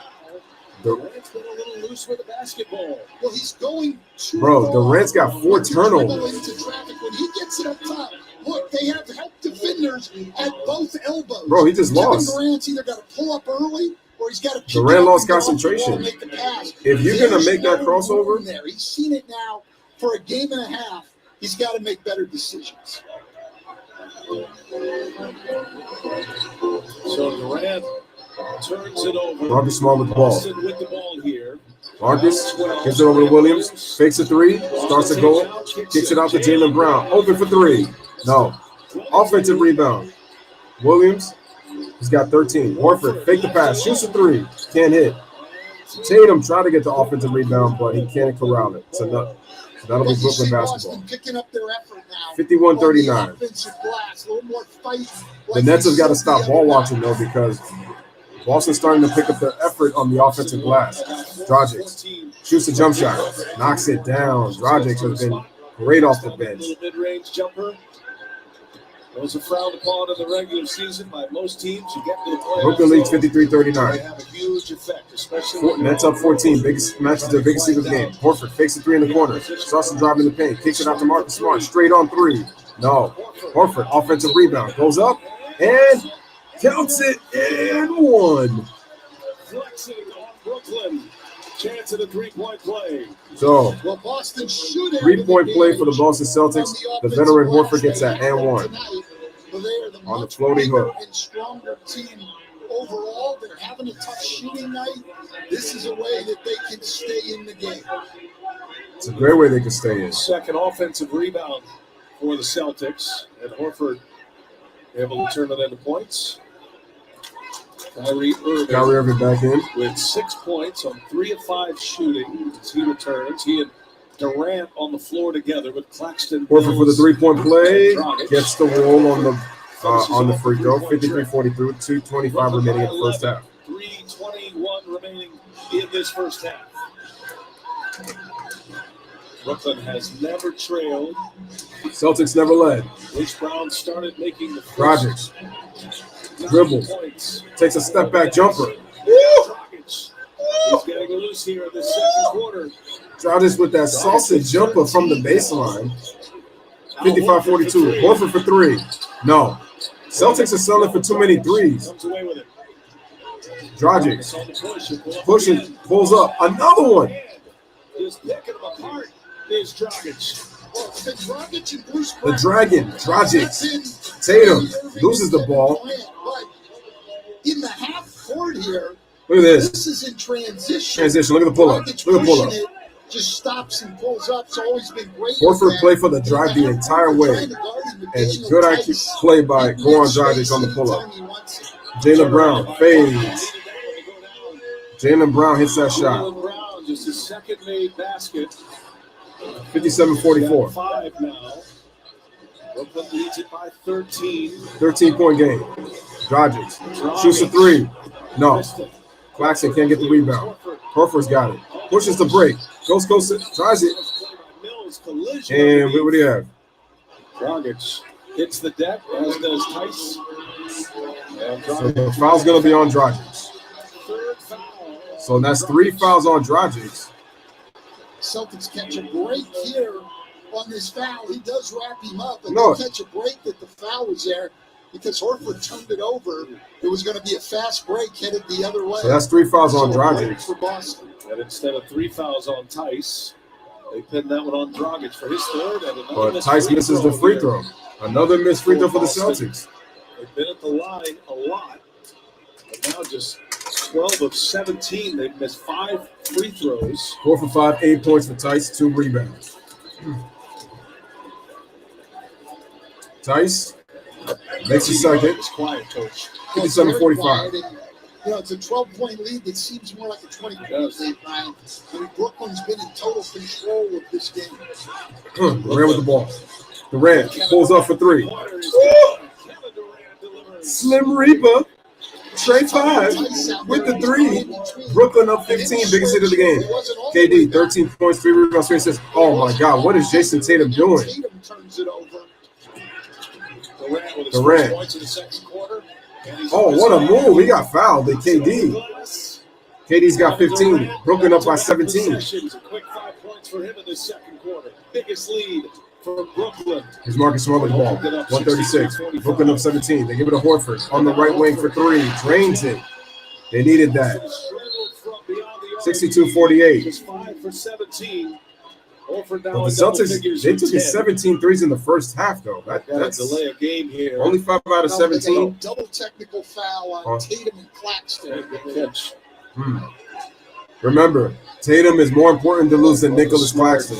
Much more important. There it is, and then after the play, a little push, another push.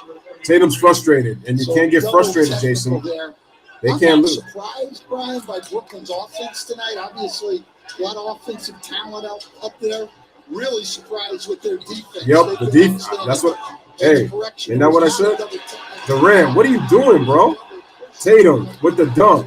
Durant's got 5 turnovers in the first half. What is this dude doing? 62-50. Tatum, his first field goal made. Dragic gives it over to Patty Mills. Hand off to Kevin Durant. Gives it over to Patty Mills. Extra pass. Kyrie. Open. Oh, what a move by Kyrie. Shoots it. Can't hit. Rebound. Jaylen Brown. Can the Celtics close out the half strong? Tatum pulls up for 3. That's good. Uh-oh. Tatum makes 1, 2 in a row, 9-point game. Kevin Durant has been awful handling the basketball. Kevin Durant crosses over. Durant eludes. Almost lost it again. Dragic's in the corner for 3. Woo! The Dragon. Dragic's breathing. 65-53. Big time shot. Brooklyn up 12. Brown gets in the paint. Wow, gets the bounce. Tough move. But that was terrible Brooklyn defense. They let him get all the way in the paint. It's a 10-point game. Look at Tatum. Guarding Kevin Durant. But Kevin Durant doesn't return the favor. Don't want that smoke in late in games. Here's Durant. He wants that 1-4 set. Clears off. Drives left. Durant gives it over to Dragic for 3. No. And that's it. Tice, too late. With the rebound, that'll take and that's the end of the first half. So Boston with a surge, able to get their way back in. It's a 10-point game. Brooklyn, very impressive in that first half against the number. All right. Brooklyn against the number 1 defense scored 65 first half points. So the Boston Celtics struggled, but they made a late surge in the first half.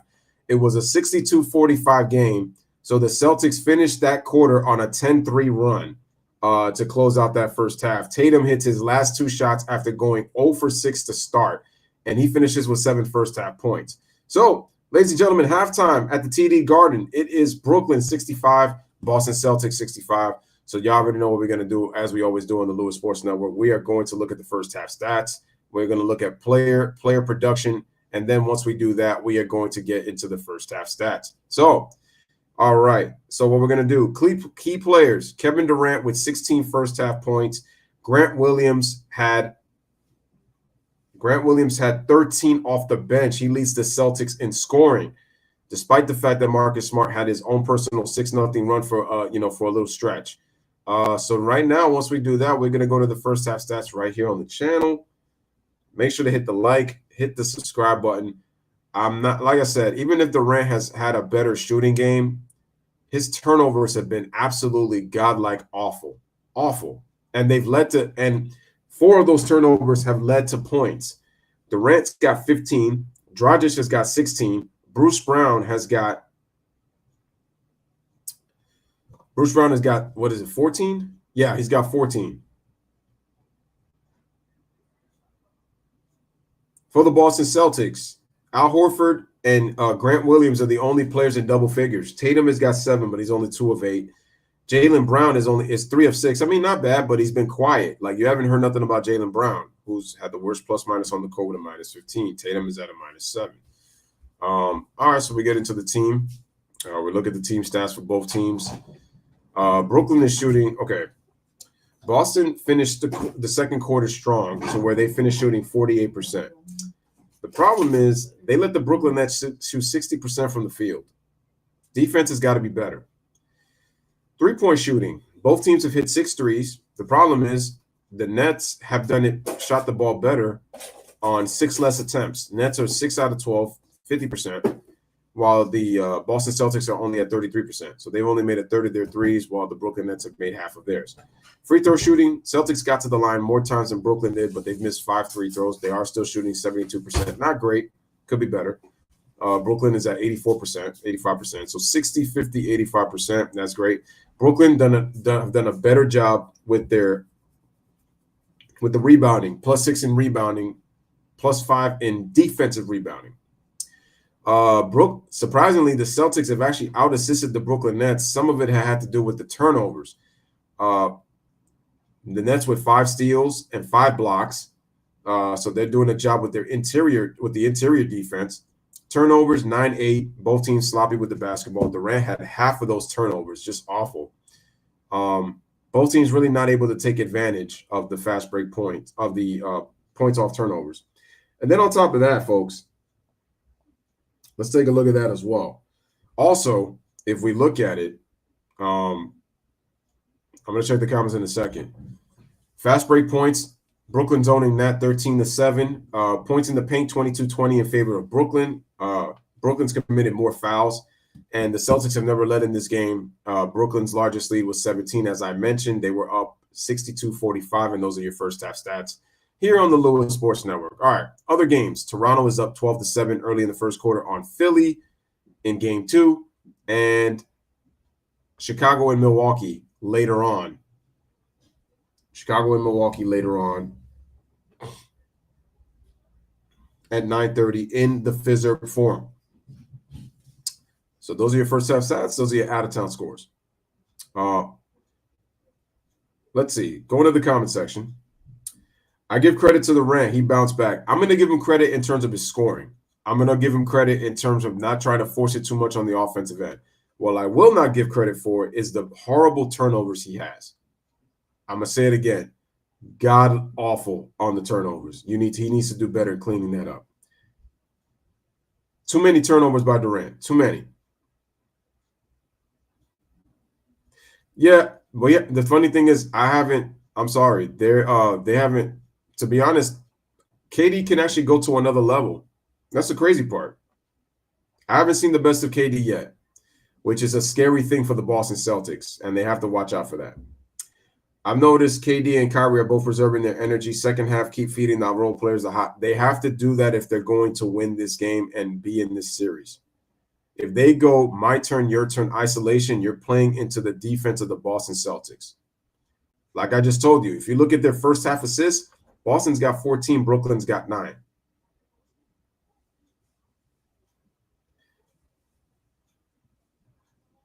Brooklyn holding it down, says Alistair. Shout out to Alistair. Whoever comes out with a big run start of the third quarter will have control in the second half. Well, in terms of big, how big is it? 17-5, 20-3. If you're looking at that, yeah. Even if the Celtics win, they shouldn't take the foot off the gas pedal. In order for them to do that, they have to get back into this game. Right now, it's a 10-point game. Brooklyn should be up by more with the amount of turnovers the Boston Celtics have had and with how much Jason Tatum is struggling. They should be up more. But like I mentioned, Tatum hit his last 2 shots to end the half. That's a telltale sign if Tatum gets hot in the second half. Brooklyn better be careful with that because Jaylen Brown has been quiet. So if I'm Brooklyn, I continue to guard Jason Tatum. Karam says, what do you think of Jalen Brunson? He is a very good player. I like Jalen Brunson a lot. Doesn't get enough credit for what he does for that team, for the Dallas Mavericks. Does a really good job knowing how to get to his spots and able to knock down shots. Let's see.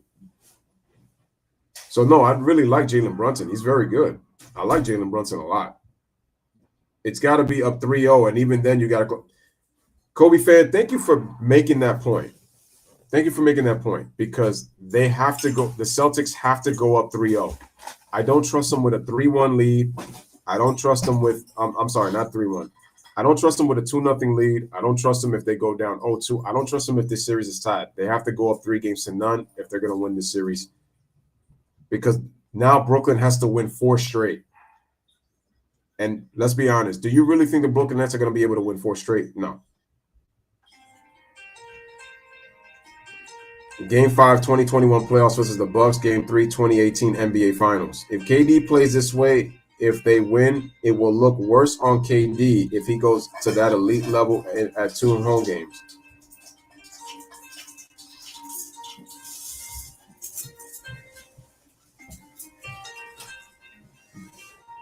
Well, yeah, that's true. KD's got to be able to do it on the road. Like he showed he did it with Golden State.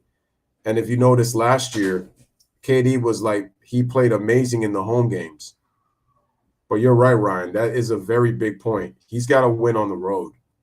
He has to win on the road. He has to come up with these big games on the road. Yeah, he did it with Golden State against, the Clippers and, the Cavaliers. It's a little bit different now. Now that you're Brooklyn, you're the best player on the team. You're looked at as the quote-unquote supposed leader. So because of that, he has to show up on the road for this team. Remember the old saying, role players play well at home. For the most part, the role players play well at home. They feed off of the energy of the crowd. You need your best players on the road. Sometimes you get those unsung heroes on the road, but the players that set the tone are your stars.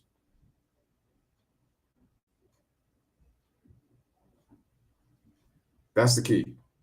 Your best players on the road have to set the tone. That's the key.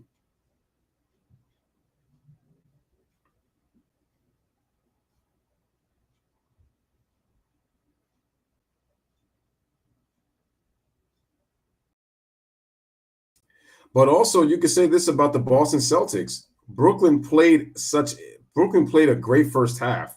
They're shooting 60% from the field, 50 from 3, 84 from the line. They've controlled the boards. They're winning the fast break battle 13-7, but yet you're only up by 10.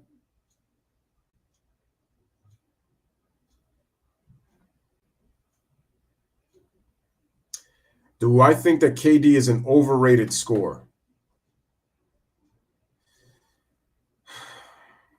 I don't think he's an overrated scorer. I think that what happens is, and I hate to bring his name up, but when it comes to LeBron, because of the way that KD is seen, they say that he's so unbelievable that it's like you've never seen a player like Kevin Durant. That's partly true. Because of the fact that he can score so efficiently at his length, and he's a 3. You got to pay nothing but respect. And KD studied the greats in terms of his ability to score, and KD is shooting unbelievable in the mid-range.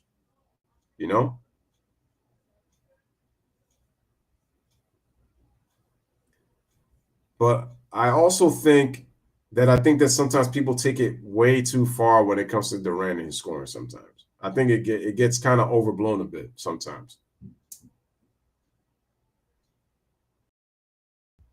Because to be honest with you, yeah, KD and Bron both have just about the same average. It's true. But again, you always have to look at how those guys are getting their points. Two different play styles.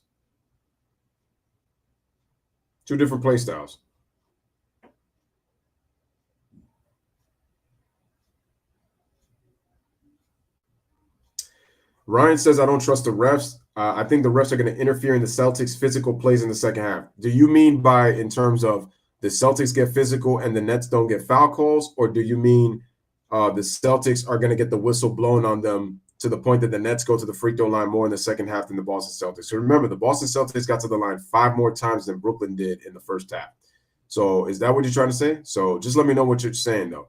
I kind of understand what you're saying. So yeah, the NBA does know this is box office. You're absolutely right about that. That's very true.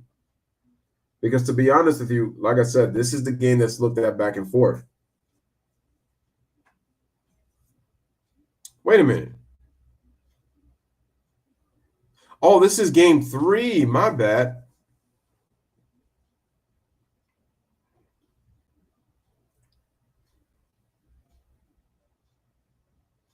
Yo, don't sleep on the Raptors. Like Philly can't afford to relax against this Raptor team, even though they're without Scotty Barnes tonight.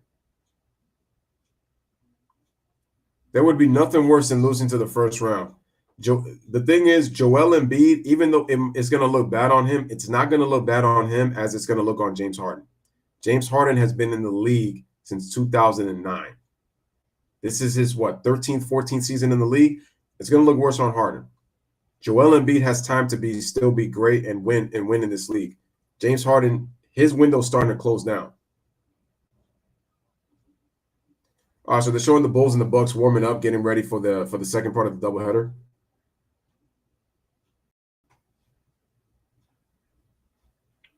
I'm surprised the Raptors are getting Game 3 like right now. I thought the Game 3 would be Thursday.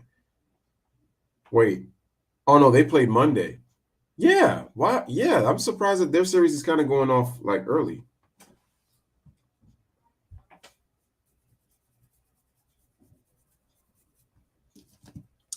Let's see. They should give the rest. They never had a day off during the series. I wouldn't trust Harden if it came to the final possession to win Game 3. You kind of have a point there.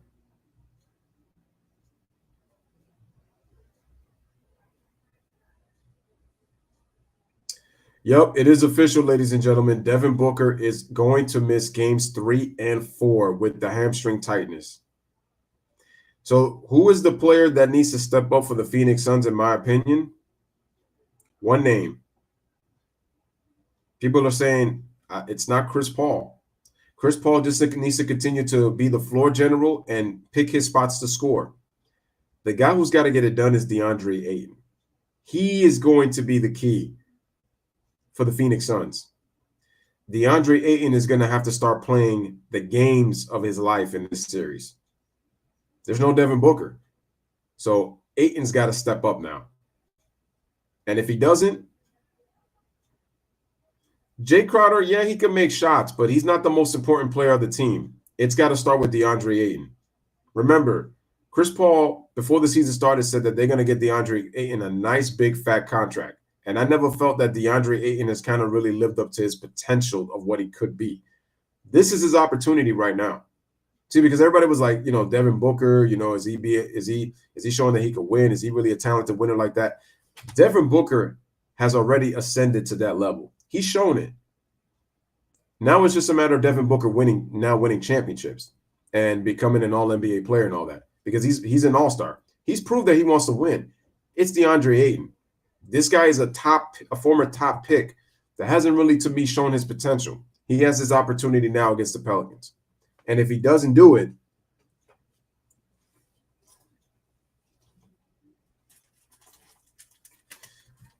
all right, ladies and gentlemen, here we go. Start of the second half.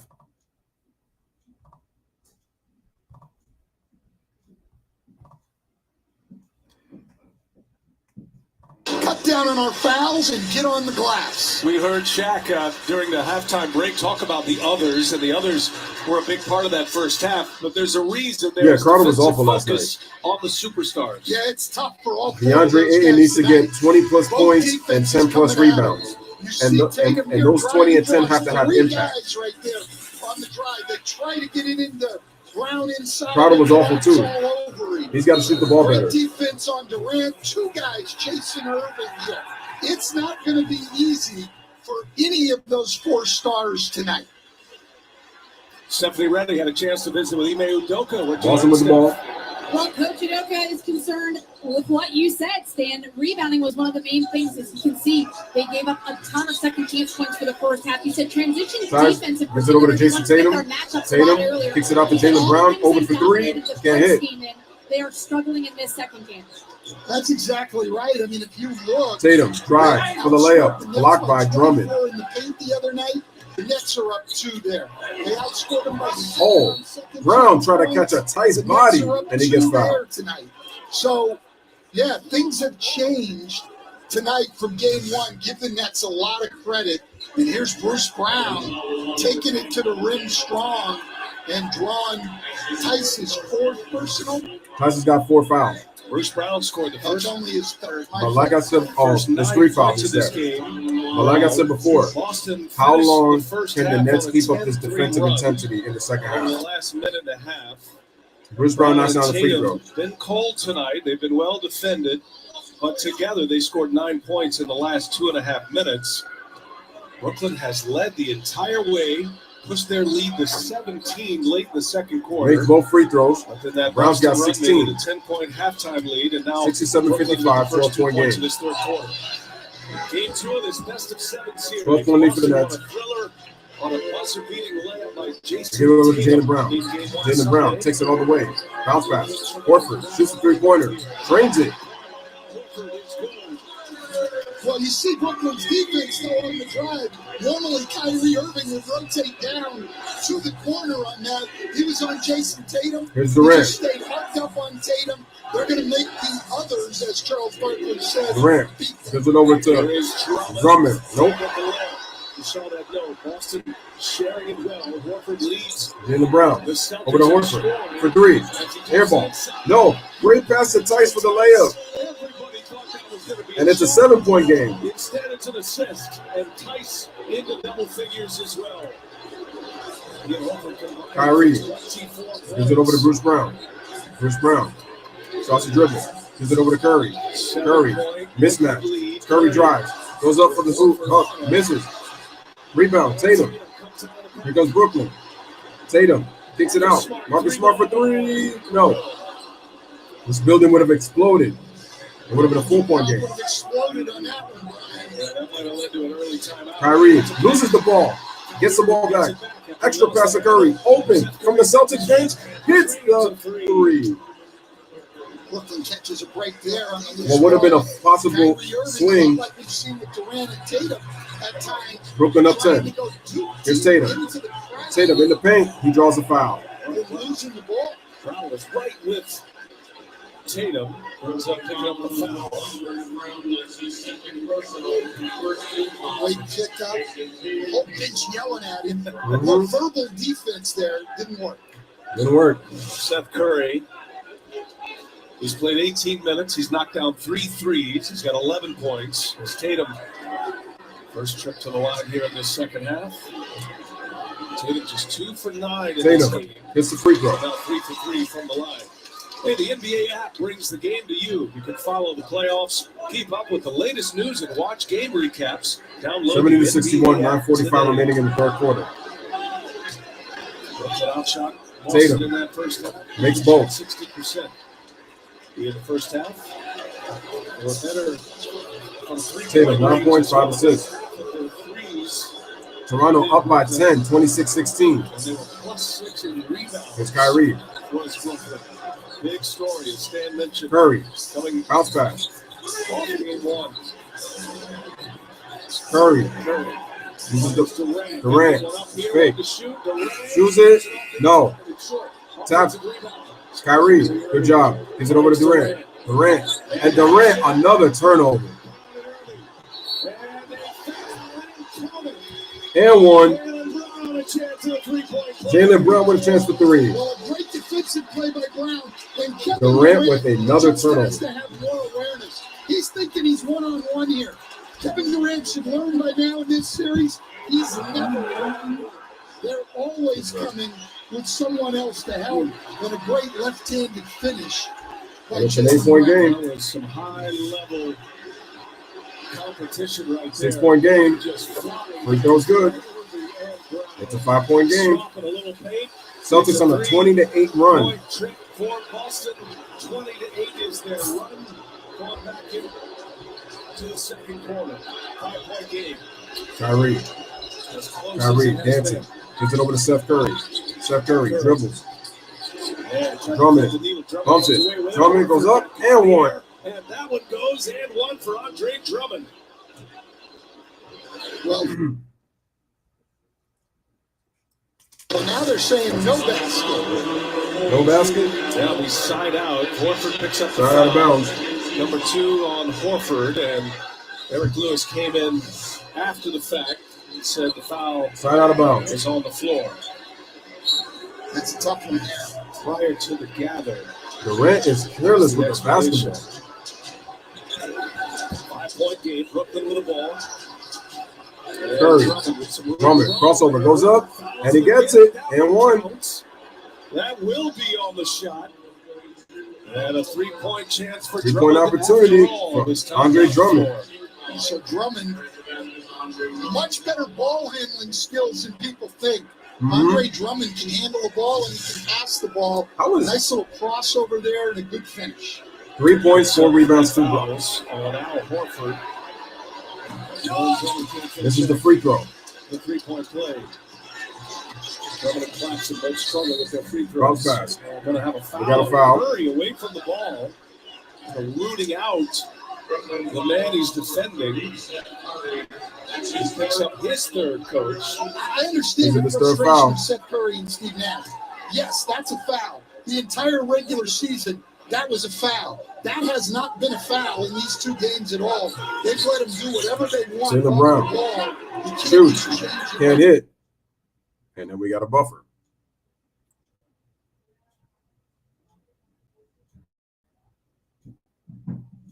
We got a buffer. This isn't good. 72-65. Let me reload. This was what I was not hoping to happen, and it happened. Oh, too many ads.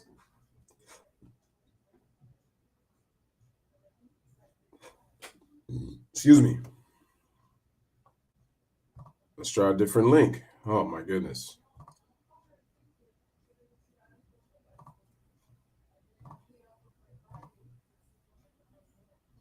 Will this work?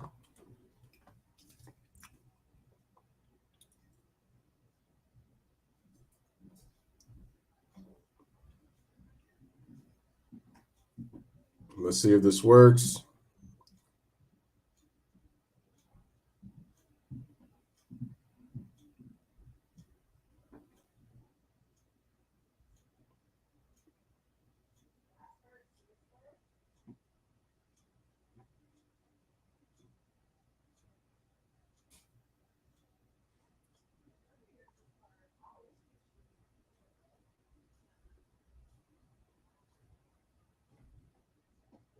It's not working.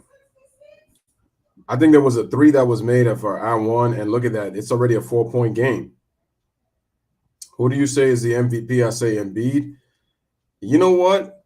I want to say Embiid, but I think they might be leaning towards Giannis. I think the league is probably leaning towards Giannis. And like I said, Embiid's going to have to make – Philly is what, the 3rd seed? I think Embiid would have had a stronger case if he would have pushed the Sixers to number 1. Something tells me that Giannis is probably might win the award. My pick is Embiid, but I think that they might lean towards you. I think to make it kind of fair. So, yeah, we got a 4-point game with 8:09 remaining in the third. The Celtics are within 4 after trailing by as many as 17. But, see, people making like Durant is like this perfect dude, and it's like, look, Kevin Durant is turning the ball over, and he shows poor offensive awareness. Poor offensive awareness.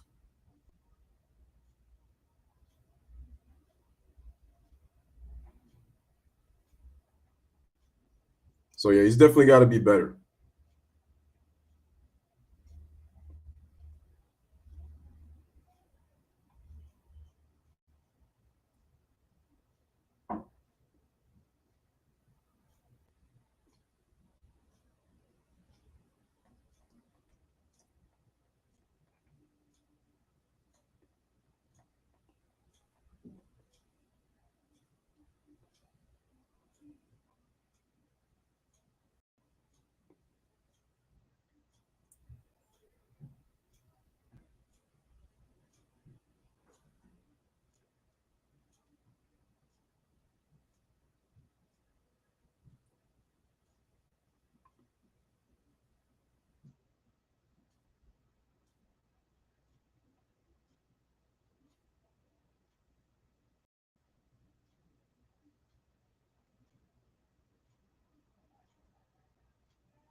Yeah, man, guys, smash the like, hit that subscribe. Let me go back to the first link to see what happened, because the game sounded all awesome, and then it just sometimes always with the connection. That's why I'm like always nope,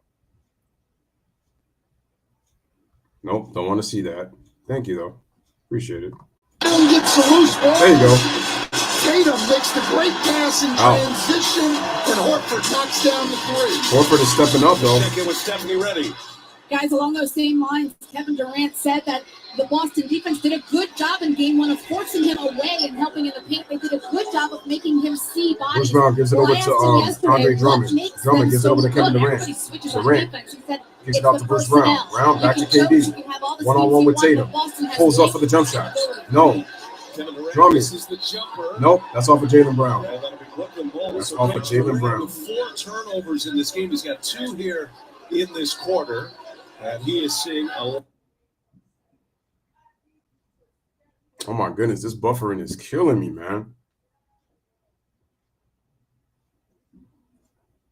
7:48 remaining in the third quarter, but right now it's 7:01 on my scoreboard. And right now, Brooklyn has only had a 2-point lead. It was only 72-70, but somebody just hit a 3.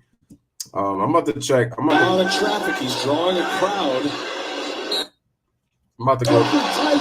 All with sides. Curry on the feed from Drummond. That's a big 3-pointer for Seth Curry. Seth.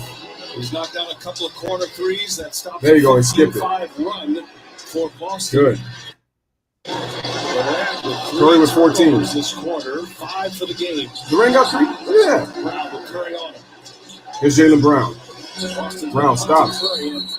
And Kyrie forces the jump ball. Good defense by Kyrie. Excellent help defense by Kyrie Irving. Well, we said Drummond is a very good handler and passer. He is. And right there, gets the ball against the blitz, draws it out, then kicks it over. You know what? Andre Drummond has always had the ability to make those plays. Now, at times, he'll turn the ball over, lose focus a little. But he's playing extremely well right now. The stuff in the stat sheet right now is Drummond. 4 rebounds, a couple of assists, a couple of blocks. All right. Jaylen Brown gets we got a foul? In the hands of Bruce And Brown. the foul looks like it's going to be on Tatum. It's going to be on Jason Tatum. Yeah, it's on Tatum. That's number 2 on Tatum. 5-point game. Boston's been as close as 4 after that 15-5 run. I still think Boston's better off switching these pick and rolls than blitzing. Brian Anderson made a mistake. It was just a 2-point game. Another foul on Tatum. Bruce Brown can make plays against it as we get a foul on Tatum.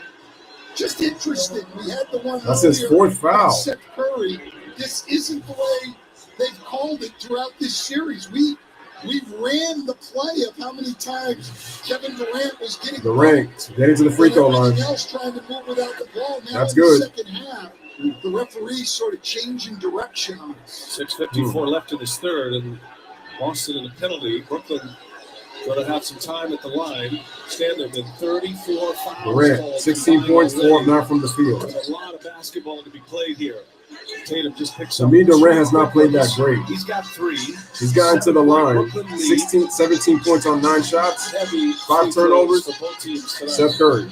And another foul on Curry. That's his 4th, isn't it? Look, intensity's great. And Seth Curry's out pressuring Brown. I like it. That's Brown's his not 4th a foul. great handler. That's not the strength of his game. The pressure is good, but I used to hear the Raptors can upset the Sixers. That's the one team. And like I said with the Nets, they may be 7th, but the Nets are not a number 7 seed. They're not a normal number 7 seed. 45 feet from the basket. 4 on Curry. Patty Mills on the floor. Oh, my goodness. Oh, no. And Smart with a heavy collision. Oh, no. Both players down. You don't think he pushed him? Heavy Brooklyn ball. You don't think he pushed him? Who's the foul on? Let me see. Let's see what happens here. No, they just collided. Marcus Smart saying he got pushed, but I don't see it. That. I don't see it. From the Boston bench, I think, talking about Drummond pushing Tice into Smart. And that's an offensive foul. Did you hear his knee? And that's definitely an offensive foul, but this is not Andre Drummond's fault. Kyrie Irving goes early before the screen is set. Big guys get very frustrated with that. Turnover by the Nets. 77-70. That's up 7. Moving. So it's his foul, his turnover, but a Kyrie Irving. Jason Tatum off the screen. Tatum. And Drummond. Great defense by Drummond. People don't understand the impact that Drummond has had in this game. Well, Tatum and Brown. Drummond. I mean, He's got the ball. Durant trying to get open. No, that's a tough catch, man. Durant. Durant, that's a tough shot. It's not a good shot by KD. That was awful. Horford almost loses it. Brown fakes a three. Goes into the paint. Nice pass to Tice. Fake. Goes up. Nice. 2-point game. 5-point game. That was an awful shot by Kevin Durant. 6 out of 7 tonight. He's got 13 points. Kyrie Irving. Off the screen. Shoots it. No. That's great look, though. I don't like the drop coverage against Kyrie Irving. Brown fakes it. Brooklyn up 5. 5.5 remaining in the third. Brown. Taylor Brown. Oh, off his foot. Turns it over. So lack of concentration right there. Unforced error, and Boston with their 12th turnover. Well, here it is. He's just basically by himself. Not even great pressure from Durant. Still not a strength of Jaylen Brown's game. He's gotten better as a handler, but it's still probably a weakness. Both teams, we said it at halftime. You have to know that both coaches at halftime were talking about Kyrie. the need for doing a better job taking care of the ball. Give it to Claxton. But they haven't been able to do it here. Hand off to Patty Mills. Claxton on the floor for Give it over to Kevin Durant on the right side. Guarded by Tatum. Durant. Drives. Durant. Stops. Pops. He can't hit. This is again Grant Williams with the board. 5-point game. Boston. Durant is 4 for 11. Smart. Oh no! What is Jason Tatum doing? What was that play? Patty Mills. They give it over. Brown. Lost it to Claxton. Nice play. That is a familiar hookup right there. You need Bruce Brown's on your team. Great IQ play. Gets the ball in the middle of the floor with a numbers advantage. He is an outstanding. Brooklyn up 7 again. And we got a foul on Kevin Durant. Away from the ball on Brooklyn. So Durant fouls. 3 fouls on KD. I tell you, Bruce Brown and Claxton, they Horford fell asleep. destroyed Cleveland on plays just like that in the play-in game. And we're starting to see foul calls off the ball now. Brian and Tatum at the line. Tatum. Just to remind you that the NBA Scores. on TNT is brought to you by Clorox, the official cleaning products partner of the NBA and WNBA. When it counts, trust Clorox. And by Burger King, get the $5 your way meal. Tatum misses a second. Oh! Williams on the offensive rebound. 4 box out by the Nets, and it's a 4-point game. Kyrie Irving into the Bruce Brown. Bruce Brown over to Kevin Durant. Durant gets a shot. And we got a foul. Durant fouled on the shot. Okay, Grant Williams has had a nice game. He had 2 huge 3-pointers in that second quarter. Horford picks up number 4. And Durant at the line is already his 9th and 10th foul shots of the game. Misses the first. Kevin Durant really struggling against this Boston defense. I told you, when you're physical with Kevin Durant, it's going to wear on him. Pressuring every pass, every dribble, Turnover, every shot. that type of defense. Struggles. Durant missed it both. Missed them both. Huge break for Boston. Boston gets a break. Approaching the 4-minute mark. Tatum directing traffic. Tatum, and we got a foul on Claxton. This third quarter, too many off balls, too many fouls in the third quarter. A lot of it off the ball. On the sideline, and I'm with him. It's like the referees got together at halftime and decided to call the game. That's not a foul. He's got him. That's not a foul. But I've watched the game and a half coming into this quarter, and they have let all of that go, and now it's changed up on these players. Mm-hmm. Williams. 2-point game. 6 for 6. Ryan called it. The rest were going to play a factor, and it's happening in the third quarter. This is a 2-point game. Let's see how the Nets respond. They're gonna have to find a way to play through it. Kyrie Irving. They're going with the 1-4 set. Kyrie drives. Oh, he gets blocked.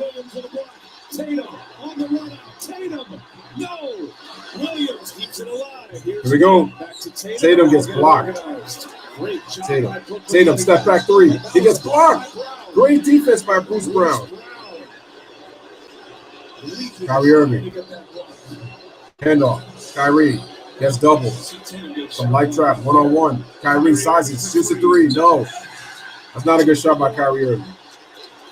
The defense against the two stars on each team tonight has White, been smart, fakes a three, sidestep, bounces to Tice, was not expecting the pass, and he ties the game.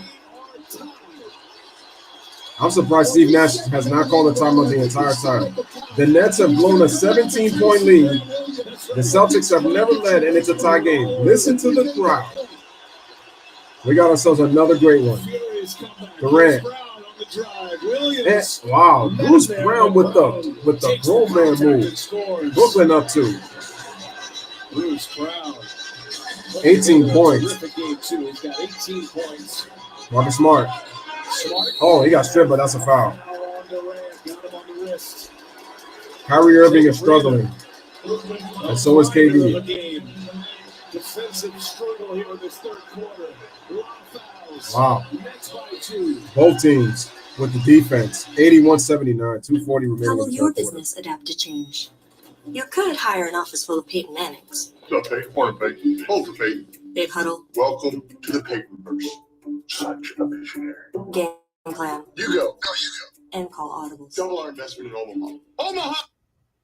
All right, guys. So as you just saw right now, so we got 240 remaining in the third quarter. Look at the environment right now. 81-79, spicy game, B-Town. The defense has been incredible in this third quarter.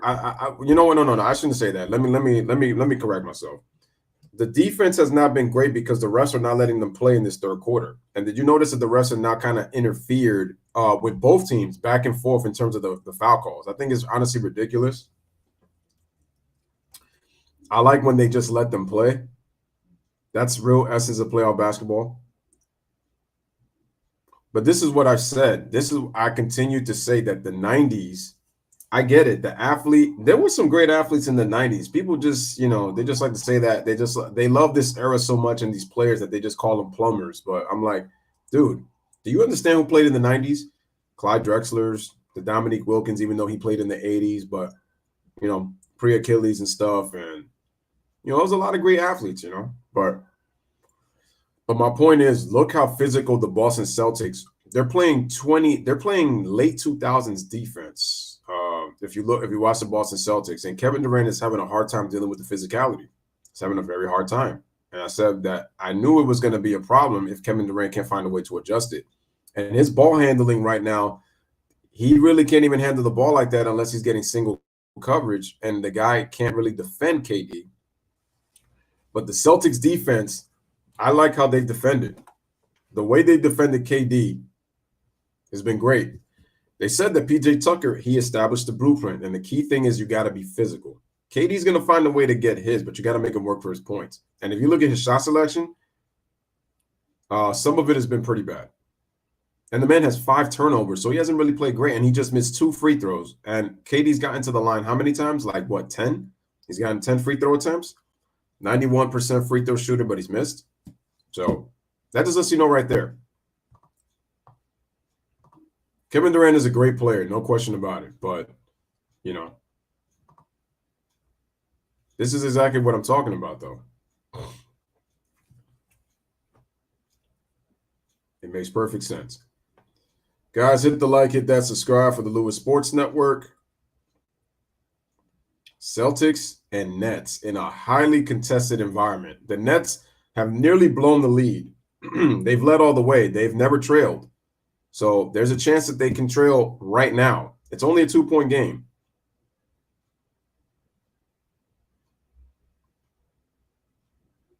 Oh, my goodness. How many times do I have to click just to get the volume up? Oh, my God. This is awful.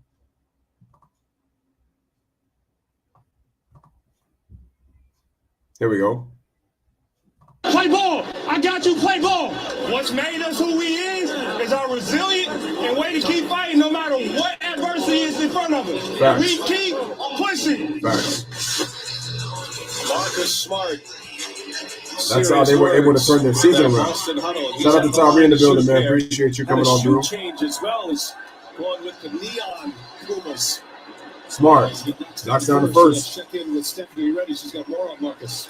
Brian, we just heard Marcus tell his teammate, I got you. Well, in the game one post-game presser, Marcus Smart used a version of the second free throw. Ties the game at 81. And his teammates. He was up there for about 8.5 minutes, guys. That works out to about Hope good for you too. 28 seconds. Mentioned tied at 81. Kyrie with the ball. Good vocabulary analytics there. Bounce in the class and almost loses it. Kyrie gets fouled by Marcus Smart. Smart was too aggressive. So understand the 2 stars for each of these teams. It has been a struggle and a lot of attention paid to each. Durant and Irving, 7 for 20. Tatum and Brown, 7 for 20, 23. And both Tatum and Brown, 7 for 23 for 7 turnovers. But you can see the defensive intensity against those guys and how the defenses are loaded up. Now what you've got to have is more discipline. Great intensity there by Smart, but you can't send a guy who's an automatic guy at the free throw line up there for 2. All right, so let me take I you agree back with on to that your one. days as a star at Alhambra High School when you were the 82-81, Brooklyn up by 1. Kyrie only 3 for 9. 7 points, 1 assist. Okay, I was never one of those players, even at Alhambra High School, but the defense against his second free throw is good. They have got to be outstanding. 83-81. Brooklyn up by 3. Yes, they have to be aggressive, but they can't force the issue. Tatum gives it over to Smart. Smart goes all the way to the basket. But we got a foul. On who? On Tice? That's his 5th foul.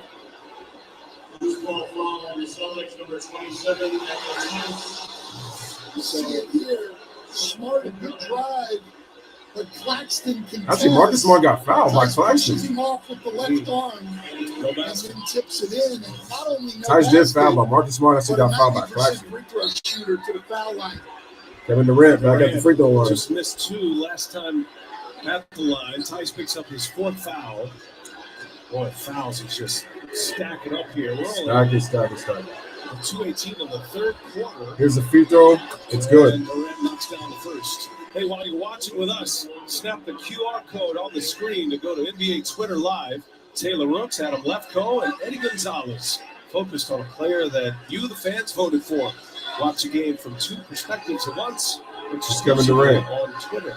At the free throw line. Knocks it We down. talked about this at halftime. I really think coming down the stretch here, I love the Durant, intensity. 19 points, 3 rebounds, 4 assists, 5 Really turnovers. working hard defensively. 85-81. The turnovers and fouls.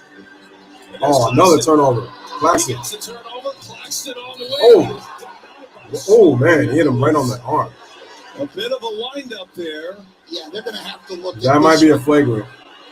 I don't know. Maybe I'm wrong. They're not even going to look at it. He did get all ball. Let's see. Wait, did he get a ball? Let me see. That was a bad pass by Marcus Smart. Look, the defense is great. The offenses Oh, no, that's all need ball. to adjust to this. The playmakers Claxton tried to need sell it. adjust. Good defense by Nobody's Smart. giving you a pass. They're not giving you a dribble, and they're not giving you any space. You've got to adjust, and then you've got to play that. Marcus Smart is a very good without defender. fouling people. Claxton, free throw. Nope. And that's why you send him to the free throw line. Again, remember the game plan. Jaylen Brown back in. Claxton and Drummond, no dunks when at all possible. Put them on the line. Absolutely, they both shooting 50s from the free throw line. Claxton made his first free throw of the night. Free throw. And next is Oh! This man airballed it. Oh my God. Ouch. Mark that one down, folks. This could come up. Oh, big man. here. I mean, that came out of his hand. It did, and Marcus Smart turned the ball over, but ended up saving the points, and they're right back to where 2 they missed were. free throws by Claxton. That's big. Minutes to go. Kyrie Irving sits. Jaylen Brown, crossover, pushes off, step back. No. Rebound Claxton. Big board by Nick Claxton. 4-point Brooklyn lead. Gives it over to Bruce Brown off the Goran Dragic, who was big in that second quarter. 17-point lead at one point. Goran. KD trying to get the ball. Third quarter. White. Durant. That's not a good pass. The third quarter in game one, and led by 15 one on the shot clock. Nope. Bruce Brown. Patty Mills for three. Oh, big time shot. Saving. A desperation heat finds the rim, and Patty Mills makes this a 7-0 Brooklyn run. Both teams with the same 5 offensive rebounds. Brooklyn on a 7-0 run after the Celtics tied the game at 81. Derek White trying to go around. They give it over to Peyton Pritchard. Pritchard pushes, shoots, hits. He can light it up.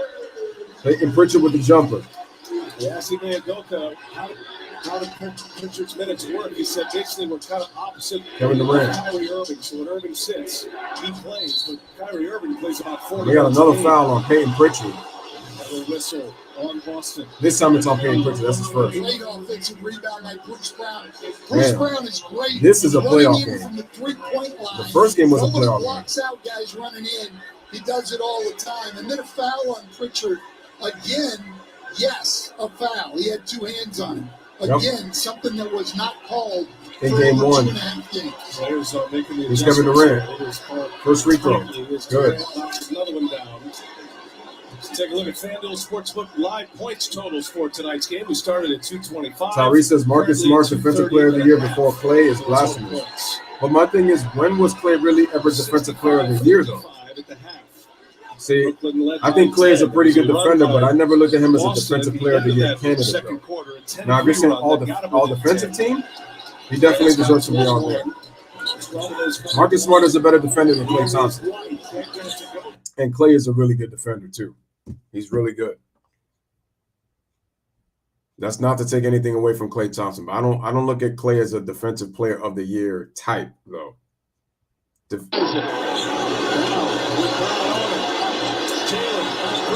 Nice move by Jaylen Brown. 90-85. 19.2 seconds remaining. And a great drive there by Jaylen Brown.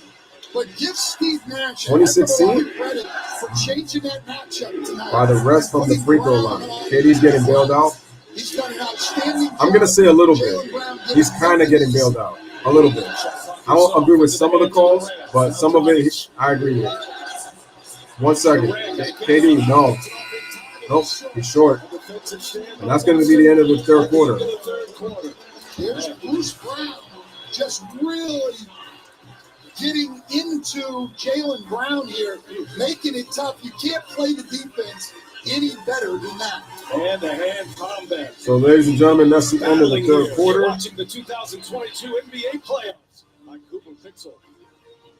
At the end of 3, it is a caring man took Brooklyn 90. He saw people suffering. Brooklyn 90. And the Boston Celtics 85. So the Celtics scored 30 points in that third quarter. They outscored the Brooklyn Nets 30-25 in that third. Clay guarded all the top offensive players and held them lower to their averages. The thing is, though, the problem is when you look at that Defensive Player of the Year award, they always look at the steals and the blocks. I don't know about the advanced analytics. I might have to look more into that Defensive Player of the Year award in terms of like that. But remember, Clay didn't even make an all-defensive team. They prop up Clay to such an incredible level, but he didn't make an all-defense team until 2019. And it's the same with his All-NBA. He didn't make it until 2019. And by that point, he was injured in the finals. So the Toronto Raptors up by 10, 56-46. As G-Money just mentioned now, OG's got 13 at the half for the Raptors. So they're up 56-46. We still got the Bucks and the Bulls at 9:30 in Fiserv Forum. Clay didn't make it because the media don't know nothing. Like I said, I'm going to have to look at what Clay did in that 2016 to see if he was worth Defensive Player of the Year that year. Who was the Defensive Player of the Year in 2016? I know Draymond won it. Oh, no, that was Kawhi Leonard. Oh, damn. That's kind of tough, man. Klay over Kawhi Leonard. I'm gonna have to make the comparison because Kawhi won that award in 2016, back to back, 2015 and 2016.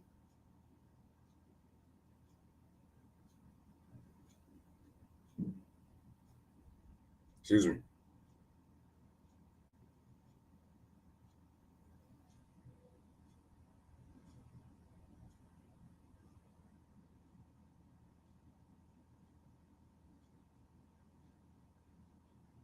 Spinning a minute. This is what a playoff game is all about. When you feel that type of environment, you feel it like just watching it here. You can feel it like here. I mean, did he really win it off of reputation though? To be honest with you, I don't know. It almost made it seem like if Kawhi had won it, like just because of, I don't know about that. Off of reputation, I don't know. I don't know about that.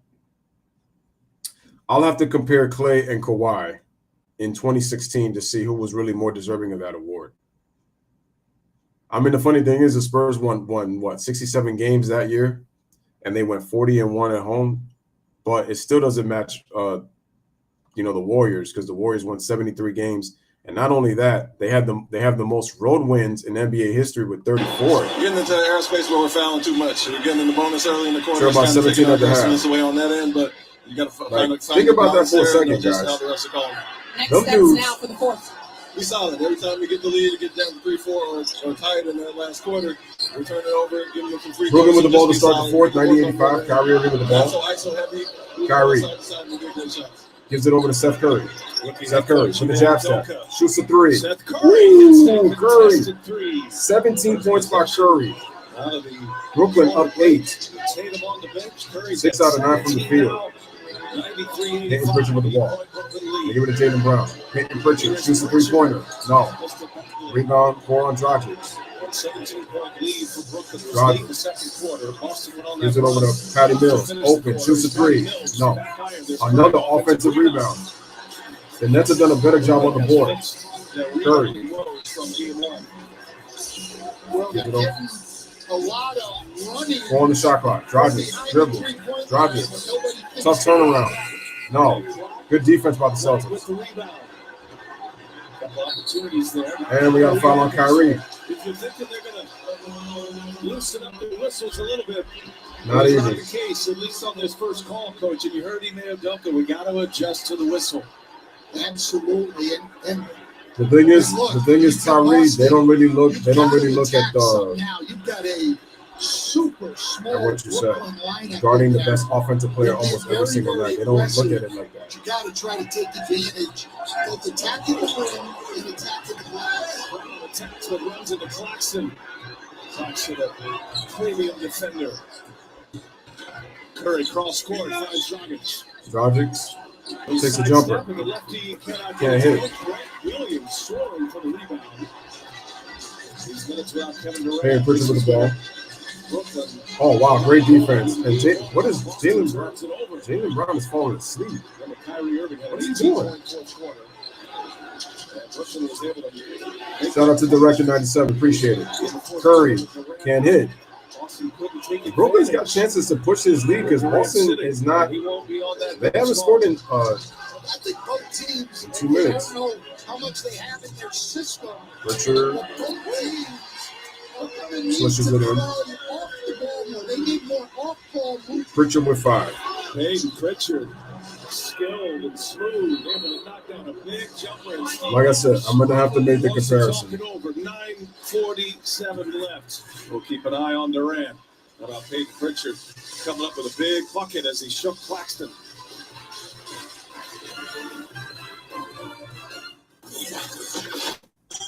All right. This universe is only one of an infinite number.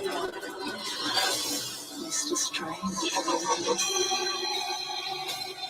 Who are you? Smash a like, hit that subscribe right now. It is a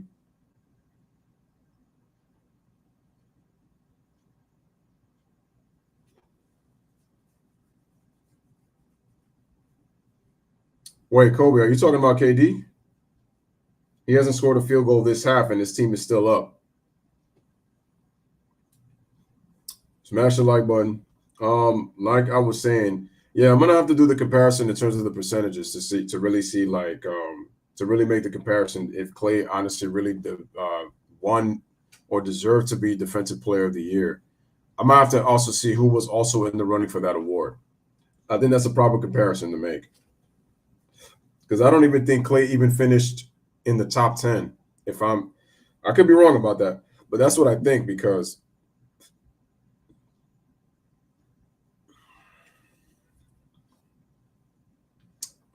funny how they got the Magic Eraser and your boy Magic is using the Google Pixel, but I get the funny feeling he don't even probably have it, but he was just there to promote it.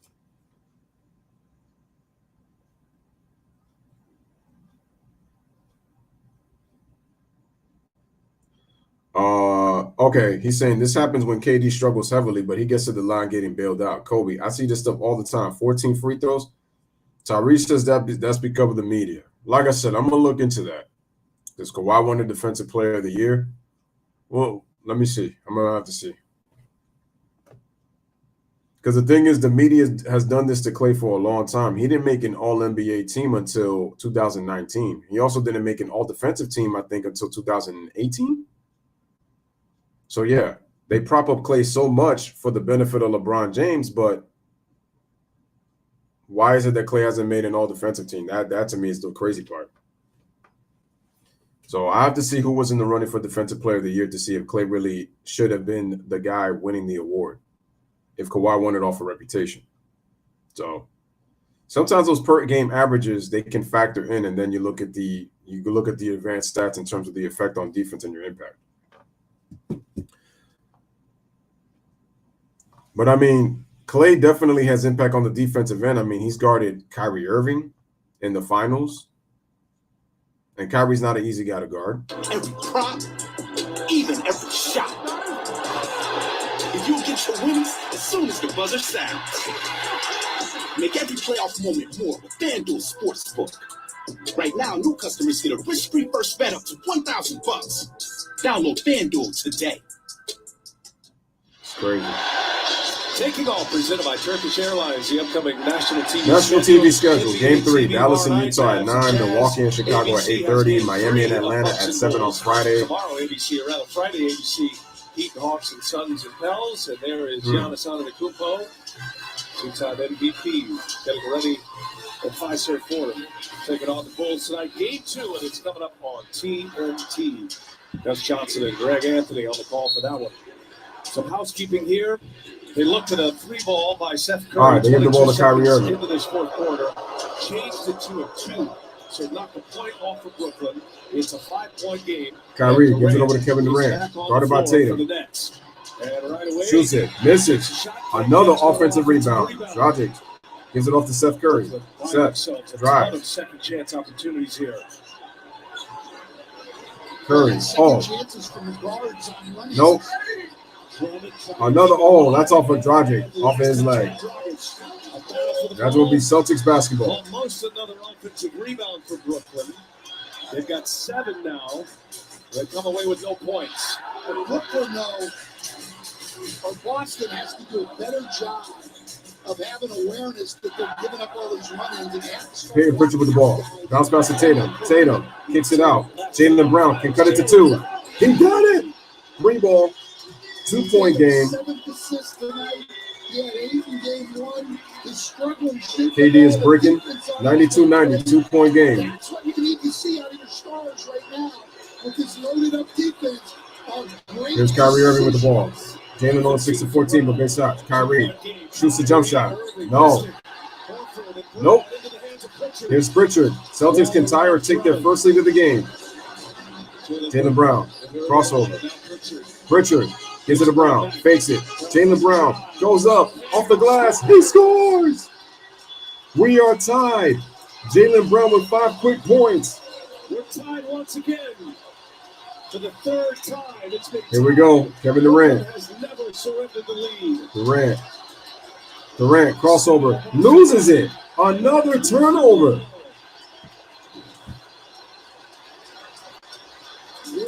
Another turnover. See, Seth Curry stepped up. Bruce Brown stepped up. Kyrie Irving, struggling. Kevin Durant, struggling. Again, defense, they have really been in to Kevin Durant's handle. Payton Pritchard with the ball. He's had trouble. They give it over to Jason Tatum. Celtics with a chance to take the lead. Tatum. Give it to Pritchard. Pritchard, crossover. Step back. No. Oh! He buried it. Boston with their first lead of the game. Neither one of these teams are helping their stars. They are so stationary that it is really easy to load up your help defense. Drummond kicks it out. Extra pass. Bruce Brown for three. No. Irving, offensive rebound. Off his leg. A turnover. KD choking. There it is. Again, everything being pressured. Every time Another turnover for the Brooklyn Nets. every pass, every shot. This is not also that. But rather than letting them load up, you've got to get some movement. Jaylen Brown with the dribble. Neither team is. Jaylen Brown goes up for the layup. He scores again. Jaylen Brown. He has scored seven of the Celtics' last 9 points. The Celtics only have 8 points off of their turnovers. Durant, he's blocked. Kyrie Irving. Celtics up 4. Irving. Did he get the bounce? I think he got the bounce. Yeah, he got the bounce. It's a 2-point game, 96-94. Kyrie needed that, but the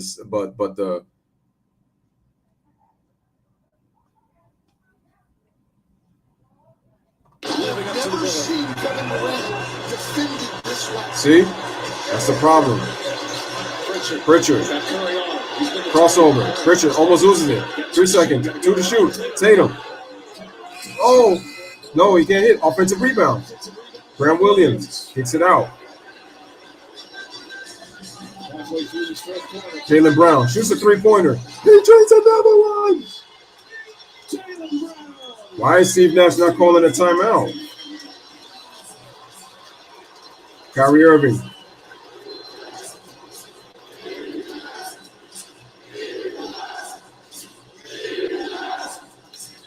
Kyrie Irving gives it over to Kevin Durant. Durant backs down. Durant, turnaround. No! 4 for 15. Another brick. Don't usually see Pritchard in the game. Pritchard making an impact. Jason Tatum. Horford. Backing down. Horford. Oh, and they're going to call a foul on Andre Drummond. For the foul, he immediately implores his bench to take a look at a potential challenge. Not even close. I don't even need to look at this. No, that's not a foul. Come on. Andre Drummond right here.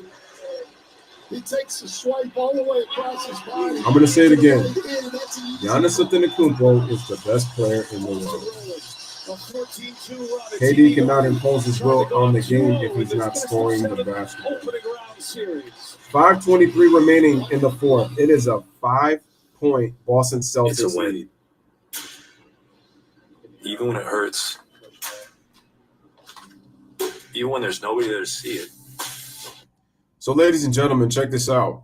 The Brooklyn Nets led 93-85 at the start of the fourth. Boston's on a 14-6 run, and they lead by 5.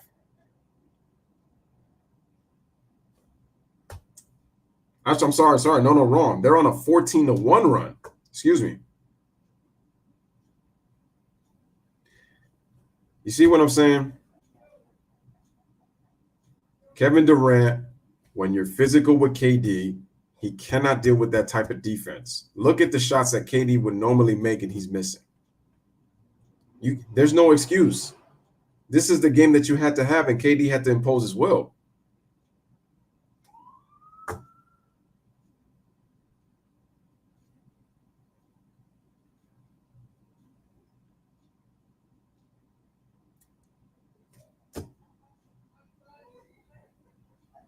So this is why some people feel that,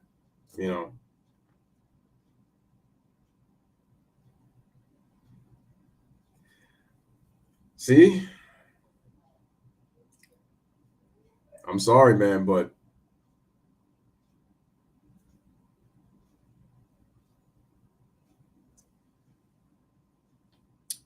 If Kevin Durant does not, listen, people are going to say they haven't had a lot of time together. I don't want to hear it. I don't want to hear it. Kyrie Irving out of his own mouth said they don't need a head coach. Well, if y'all don't win this series because you're not the normal number 7 seed, you should be higher. The problem is you got a tough matchup to start because of how Boston has improved, how better they've gotten defensively. And look, Jaylen Brown has not shot the ball well, but Jaylen Brown's been the man in the fourth quarter. Tatum has struggled all game long. And Peyton Pritchard has made an impact in this game as well. But Jaylen Brown is stepping up when they need him the most. Jaylen Brown is stepping up, and he's hitting some big baskets in the fourth quarter that's led the Celtics to a 5-point lead right now. Fortunately for the Nets, they have 5:10 remaining, and it's only a 5-point game. But you've lost the momentum.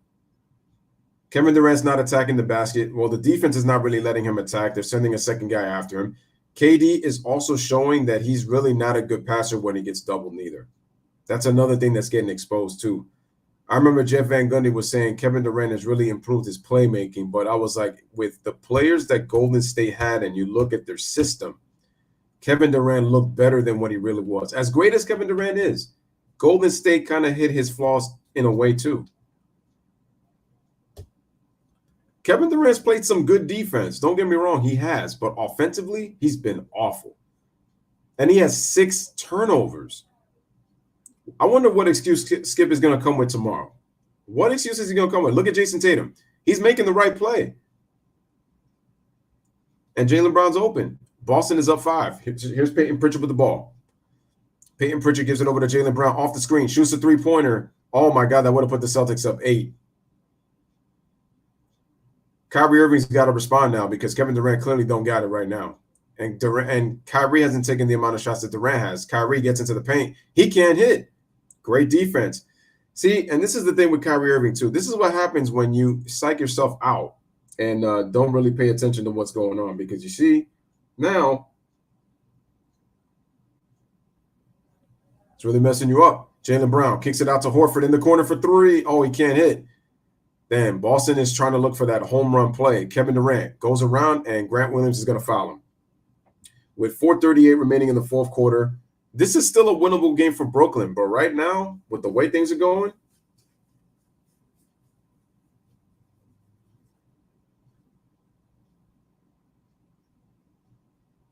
no, Ryan, you can't. You see, you can't get emotional like that to say he's knocked off the top 75. This is one game, well, 2 games, but nah. This is the playoffs. You can't do that. That's a bit of a stretch. Look, the Nets have only got 2 points in the last 7+ minutes. That's pathetic. So that means, what are they doing offensively? Look, Kyrie's going one-on-one. That's not going to get it done. And he's shooting jump shots. The Brooklyn Nets are going to lose this series. They're going to lose this series. They played great team basketball in the first half, and now KD and Kyrie are trying to win it by themselves. Curry's got 17. Bruce Brown has got 18. Drummond's had impact defensively, but now, and KD with a foul, and they call the foul. Marcus Smart gets fouled, so he's going to go to the free throw line to shoot 2.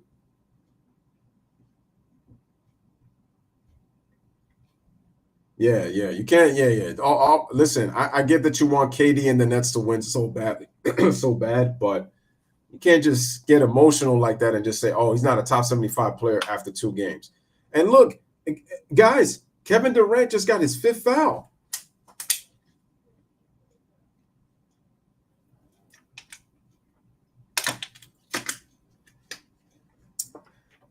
This is going to expose Kevin Durant if he doesn't win this series. Marcus Smart hits the free throw. You know, and I used to get on Russ, but Kevin Durant is going to get it worse.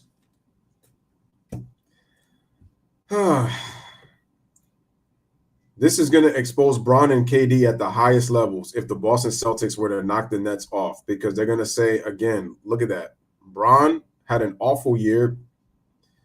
Offensively, no. It's a 101-94 game right now, 7-point game. KD almost commits another turnover, and he got fouled. He got bailed out by a call. That would have been Durant's 7th turnover. The Celtics have got to stay disciplined, though. They're playing great defense, but don't get overly aggressive. Don't get overly aggressive. Yeah, because you didn't need to foul Durant. You actually had him right there. So that's a side out of bounds because I think the Celtics are not in the penalty. So here's Durant with the ball. Durant, bounce pass over to Bruce Brown, who floats it in. He's got 20 points, and he's been efficient. He's been efficient. Marcus Smart with the ball, gives it over to Jaylen Brown. 3:33 remaining here in this game, and we got a foul on Kyrie Irving. I think that's going to be his third foul, though. Let's listen to the commentary. Away from the ball, screen away from the ball. Brown. Oh, that's Bruce Brown. With a hold, takes us to a timeout. 3:32 left in. See, and this is my thing. Where's the leadership going to come from? Because now the Nets are starting to show frustration. They blew a 17-point lead. They're down 5 with 3:32 remaining. Jaylen Brown has been the catalyst in the fourth quarter. I'm going to say it again. Jason Tatum has struggled all game long. And this man right here, this man has been the catalyst in the game. This man, Jaylen Brown. So we got 3:32 remaining right now. It's a 101-96 game. Harden is cooking. Harden got himself an easy matchup, though. Well, I shouldn't say so easy. He has an easier matchup than what the Brooklyn Nets have. Could you imagine Harden playing the Boston Celtics? Oh, my Lord. That's another player that would get exposed. Another player.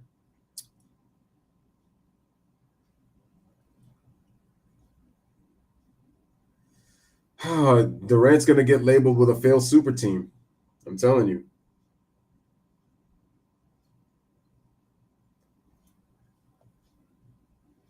But you said KD was off the top 75 list after two bad games. That's why I said that I'm not saying that you're being, I said that you were emotional, but it sounds like an emotional response because that's what emotional people would say. Not trying to say that you're that you're getting emotional or anything like that, but I was like, because that sounds like an emotional response when you would say, oh, he's off the top 75, and it's like, no, KD has earned to be a top 75 player. It's just, again, the type of defense that the Celtics are playing, he can't. I told you, he struggled against the Rockets in 2018, and that was with a very good the defending champion Warriors. Who set the blueprint on how to guard KD? It was PJ Tucker. And challenge this. I don't think there's any. Boston has not Boston has not won. They haven't won the game yet, Alex. There's 3:32 remaining. Yeah, I mean, that's a foul on Kyrie. Yeah. Challenge. But they do get the timeout.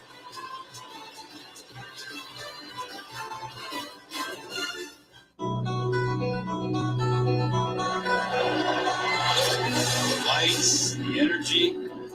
Playoffs, yes, let's get it. Here, every day. Here's the problem with two players the caliber of Kevin Durant and Kyrie. Neither one of them are leaders. Neither one of them are leaders. So when things go wrong, who is it?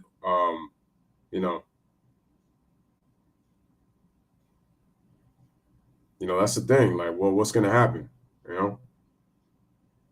Right now, Celtics up 6, 102-96. That was really stupid. Brooklyn screwed up.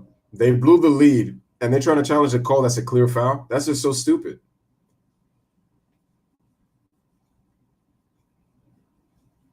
That was a bad challenge. Both of those guys, just a bad call. That was really stupid. There was no need to challenge that. That was a clear foul by Kyrie Irving. That's why they challenged. Unsuccessful, though. So successful. And so Tatum at the line. 101-96. So Brooklyn loses the timeout. Tatum, free throw. Good. This is one of the worst collapses in the playoffs. The formula for both of these teams, if they can get to it, and it's not easy to come with the same kind of Here's a free throw. It's good. And be more disciplined about not fouling. Tatum is 3 for 14. 8 assists. Here's Kevin Durant. Dribbles left. That's his spot. Another break.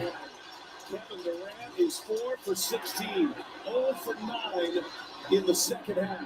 Did y'all hear that? 0 for 9, 4 turnovers, 4 for 16 from the field. Tatum kicks it out to Horford. Celtics lead by 7. Tatum. And he rolls it in. Big time shot by Tatum. It's a 105-96. Look at Steve Nash. He's just clapping. But what's he coaching? 105-96. And Bruce Brown gets hit. He grabbed his ankle. Well, this happens on virtually 2:42 remaining. When people are going to switch, the guy guarding the screener pushes him up a little bit to allow the defender that was on the ball to get under the roll man. Al Horford goes out. And remember, folks, Robert Williams is not playing in this series right now. You can see there's almost nothing there. All right? It happens Al all the Horford time. fouled out. It's frustrating for players, really frustrating for Al Horford, who's had another outstanding game to go to the bench. And they have struggled with Tice on the floor defensively. So this will be interesting. Wow. The Brooklyn Nets only have 3 points in the last 8+ minutes. Durant off the screen for 3. Another one. 4 for 17. The second great look Durant's head. Tice didn't get up on the screen. He was up on the first one. Daniel Tice has been a menace defensively for the Boston Celtics. Marcus Smart gives it over to Jason Tatum. Tatum shoots the 3. Oh! Jason Tatum coming clutch. Jason Tatum coming in clutch. The smaller Dragic trying to get up into him would have challenged his dribble. The Nets, 26 of 3 of 17 in the fourth quarter. And knocks it down. He's 24 years of age, and he has already hit. Bruh, Boston is 8 out of 13 in the fourth quarter. The Nets are 3 of 17. In his career, Boston outscoring Brooklyn 23-6 in this quarter. Remember, they did not have a lead in this game. Brooklyn only has 31 points in the second half. Boston's got 53. 22-point turnaround. 4 points in the last 9 minutes and 40 seconds. Durant misses another one. But at least he'll go to the line. I like what Tatum did here. Goran Dragic is ready to challenge his dribble. He said, "To heck with that. You've got an advantage on me on the dribble." He said, "Yeah, that's right, motherfucker. Yeah, Tatum. Yeah." I told you, Jason Tatum, this is your opportunity. Bro, Kevin Durant is 0 for 10 from the field in the second half. Kevin Durant 0 for 10. I know he's missed some shots he should have made. He's 0 for 10 this half. He's got 4 turnovers. But I'm giving a lot of credit to Kevin Durant's got 7 turnovers in this game. 7 turnovers. See why they're the #1 defensive team in the league. And if it weren't for the free throws, he would have one of the all-time worst games in NBA history, playoff history. Durant makes 2, 108-98. Maybe even in this series, out with a knee injury. Here's Jaylen Brown. 27th will be the 1-month mark for him. They said it'd be 4 to 6 weeks. Jaylen Brown looks, goes up. Tice open for 3. Oh, that would have been a dagger. It would have been over. Durant. Okay, Celtics, you got to stay disciplined. Don't let the clock stop. Make the Nets use clock. See what this Boston defense has done to Kevin Durant. No matter who's been on him, and after a while, when you've made things this tough, even when you get a see what I told you guys? I said Durant really didn't play great in the first half. I know Kobe has said that, but look how much he was 4 for 7 in the first half, but I didn't like it because Durant had 4 turnovers in the first half. He's having a rough night himself. He has 4 in this half. He's only taken 1 3, coach. He Bro, Kyrie Irving's 4 for 13. Only 1 assist as Durant got his 25 points, but on free throws. 8-point Boston lead with the ball. I'm surprised they haven't gone to Kyrie more, though. He hasn't even been involved here in the third quarter. It's all been Durant. You see? And what does Steve Nash do? Trying to run the offense through Kevin Durant. Marcus Smart. Oh, wow. Tatum. Marcus Smart. 2. Up. Oh, Marcus Smart with the shot. Looking at that Booker T. But Marcus Rooney hits the shot with 1:09 remaining. Steve Nash takes a timeout. It goes here. So at 1:09 remaining right now, it is a 110-100 game. Boston looking to go up 2-0 here in the best of 7 against the Brooklyn Nets with 1:09. The Brooklyn Nets are not winning this game. They're not. This game is over.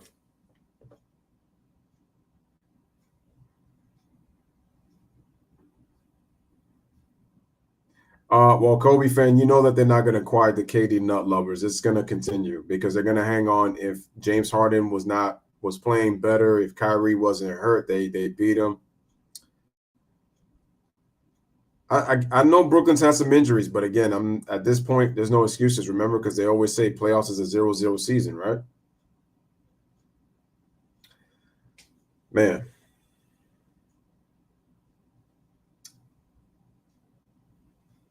Kevin Durant has got, 25, 27 points, and it's mostly off of free throws.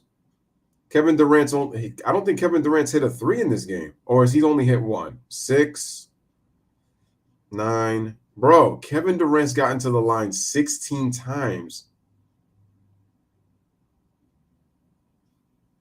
They're going to make excuses for Kevin Durant. You're going to see. They're going to make it. There's no excuse for this. There's none. Okay, so Kevin Durant is 4 for 17. 1:09 remaining here in the fourth quarter. Durant gets the ball. Steve Nash is horrible. Durant goes up. Another foul? Bro, really? Really? Another foul. Did Jason Tatum foul out? Jason Tatum and Jaylen Brown both struggled to shoot the ball. But in the fourth quarter, they were way more clutch than the dynamic duo of the double Ks. Kyrie and KD. Bro, the Nets have only 10 points in the fourth quarter. Steve Nash is a horrible coach. Horrible coach. You ran everything to Kevin Durant, and look how stagnant the offense got. This dude is 17. This dude got 19 free throw attempts? 19? Bro, 19 free throw attempts? But watch Skip. Oh, but he shot 90% from the free throw line. He was 18 out of 20. So what? The man has not hit a field goal in the second half. The man is 0 for 10. Look at that. Peyton Pritchard, who's had an impact, hits the layup, 112-102. It's over. It's over. KD. Look at KD. Oh, I'm about to say they called another foul. And Bruce Brown hits the 3. Bruce Brown got 23 points. He's been him and Seth Curry were the most efficient players on the floor for the Brooklyn Nets. Your 2 stars struggled. You know what's the worst part about this, y'all? Kyrie Irving only got 13 shot attempts, right? Durant got 18. Look at that. Peyton Pritchard, once again, puts the finishing touches. It's ball game. It's over. Ball game. Ball game.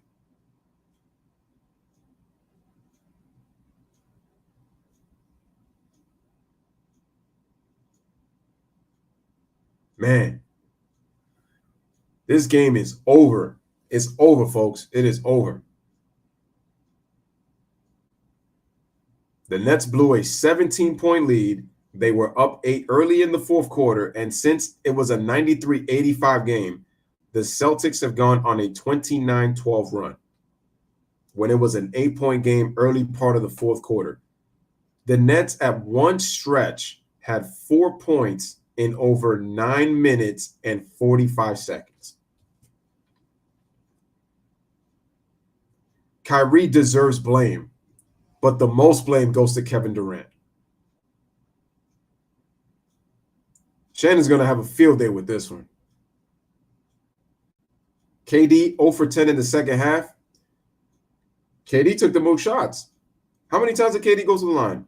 He got 20 free throw attempts. In some kind of way, KD kind of stat padded in a way. In a way, it's kind of like a stat pad. Because you know why? He got to the line 20 times. And they're going to say, oh, look, KD scored 25, 27 points. No, KD played awful. 8 turnovers with 25 points. 8 turnovers? No, played awful. I'm sorry. The blame goes to 3 guys. Kevin Durant, Steve Nash, and Kyrie Irving. We know that Steve Nash is a horrible coach. He gets 10%. Kyrie Irving gets 20%. Kevin Durant gets 70 in my book. 70% of the blame goes to Kevin Durant. 70 to KD, 20 to Kyrie, 10% to Steve Nash. Because we know Steve Nash is not a good coach. 40-1 record in a best-of-7 series when leading 2-0 in their franchise history. And it's over. The Boston Celtics, they win 114-107. Tatum and Brown struggled all game long, but they showed up in the fourth quarter. Kyrie Irving and Kevin Durant, awful in the second half.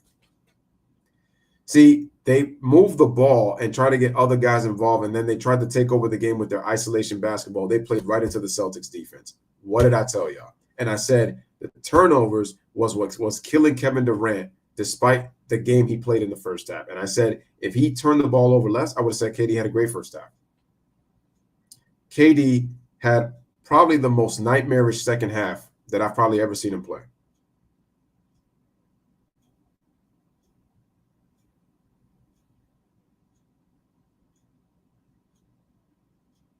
So didn't I say in the beginning of this game that I picked the Boston Celtics to win game 2? I did say that, right? I did say that, right? The Nets were in full control for 3 quarters. Actually, I would say for like 2.5 quarters. 2.5. So, ladies and gentlemen, the Brooklyn Nets score what? They only scored 42 points in the second half. But like I told y'all, in one stretch, them dudes only scored how many points? How many points did they score? I'll tell you how many points they scored. 4 points in nearly 10 minutes as the Brooklyn Nets choked in the worst way possible. 29-17 in the fourth, 30-25 in the third quarter. Oh, let's not forget Goran Dragic. Let's take a look. Let's look at the full box score. So let me get this straight. Let's take a look at this game. Kevin Durant gets to the line 20 times, scores 27 points. He had the worst plus-minus out of all the starters. Guess who had the second worst? Kyrie Irving. And the crazy part was Bruce Brown had the most impact. Oh, Seth Curry, 16 points in 31 minutes. Bruce Brown, 23 points. Drummond didn't even really rebound the ball. I thought his defense was very good, but his rebounding was awful. He only gave you 4 rebounds. That's awful. Off the bench, Dragic had 16. Claxton missed 3 free throws. They're just going to keep fouling him. He's going to be ineffective. It's a shame that I don't really see Cam Thomas. I think he would have been able to make an impact. Steve Nash's idiocy of continuously trying to play small is really going to hurt him. Wait, is Skip talking on Twitter? Like I said, there's no excuses for this. There's no excuses.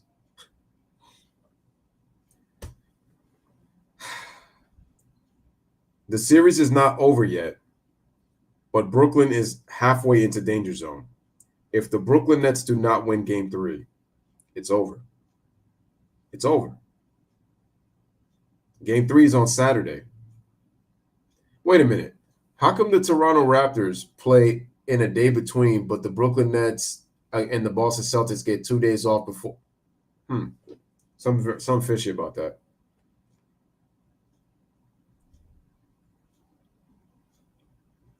But Ryan, what's the point of hacking Kevin Durant? I mean, he went to the line 20 times. There's really no point. You know what? That's asking a lot, Brandon. The Brooklyn Nets have got to figure it out. If they haven't figured it out all season, how are they going to figure it out right now?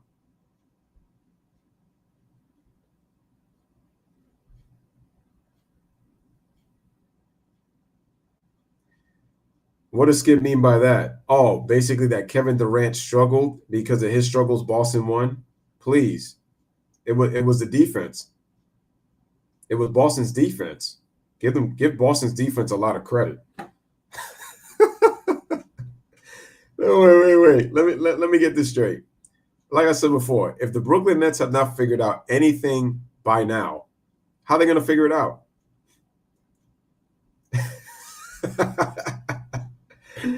Yo, I'm telling you right now, man. If Kevin Durant loses this series, he's going to look as bad, if not probably worse than LeBron James. It's going to probably look worse.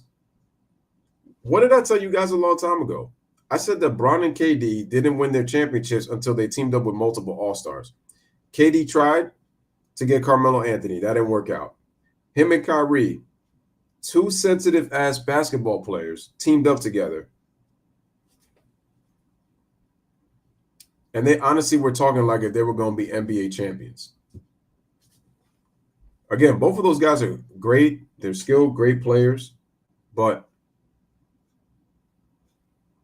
seriously though, seriously, this is really pathetic on all fronts, man.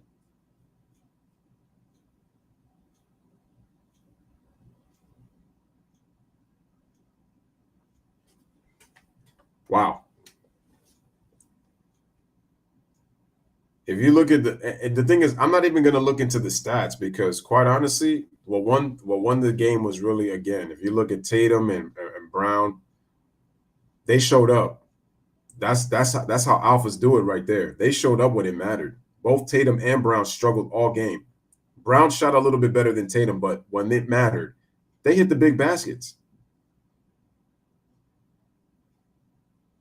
Kevin Durant and Kyrie Irving are not alphas. I've had certain Durant fanboys, especially one of them that I used to rock with before I found out his true colors on another channel, gassing up Kevin Durant like crazy. And I never said that he wasn't great. I told you that Kevin Durant is all-time great.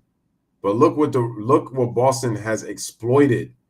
Look what they have exploited in guarding KD. KD does not do well with defensive pressure, and you could just tell. Look how KD had 7 turnovers tonight, man. KD shows a lack of awareness on the basketball court when he's going one-on-one.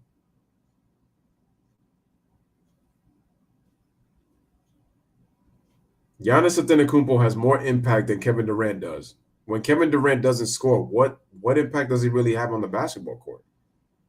He's not elite at a lot of things. Like I said, I'm not trying to hate on KD. Like, he's an amazing basketball player, great scorer. But you see it. You see it.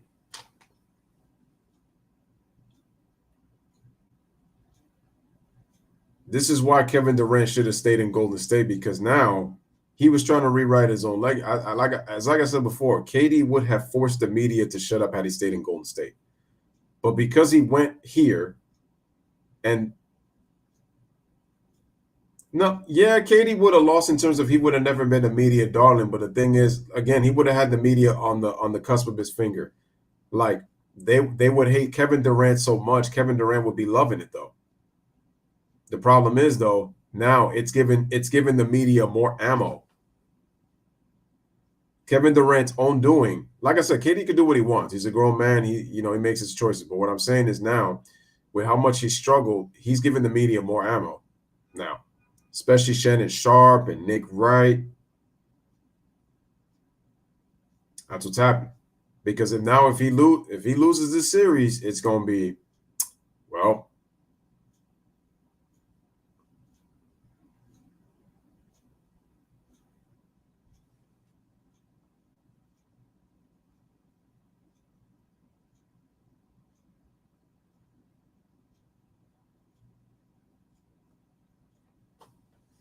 man, Kevin Durant, all of the other players stepped up. Dragic stepped up. Seth Curry stepped up.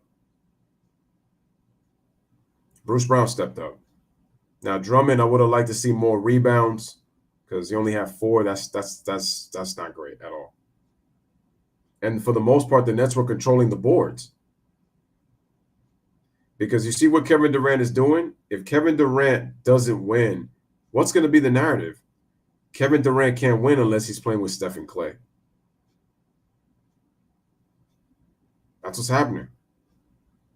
And KD's going to get exposed in this series if he don't figure it out. But like I said before, if the Nets haven't figured it out now, how are they going to figure it out after these 2 games?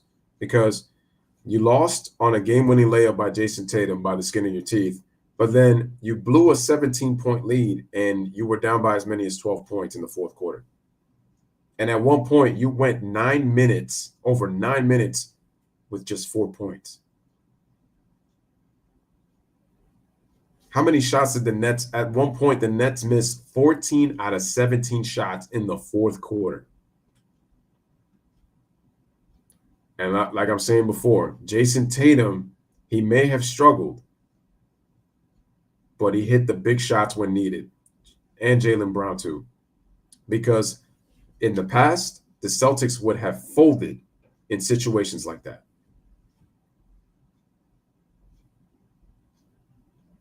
See, LeBron James is out of the playoffs and out of the play-in, right? Now, a lot of people are saying, now we need Kevin Durant out too. Shout out to Peter Walker. Brandon says the narrative remains Durant cannot win without the Splash Brothers. KD's doing it to his own damn self, bro. What were the Brooklyn Nets thinking hiring Steve Nash?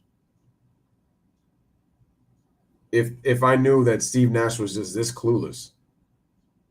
The fact that he continues to play small lineups. Boston's doing it with, they got, Marcus Smart, big guard, big strong guard. Jason Tatum, 6'8", physical. Jaylen Brown, 6'5", 6'6", physical.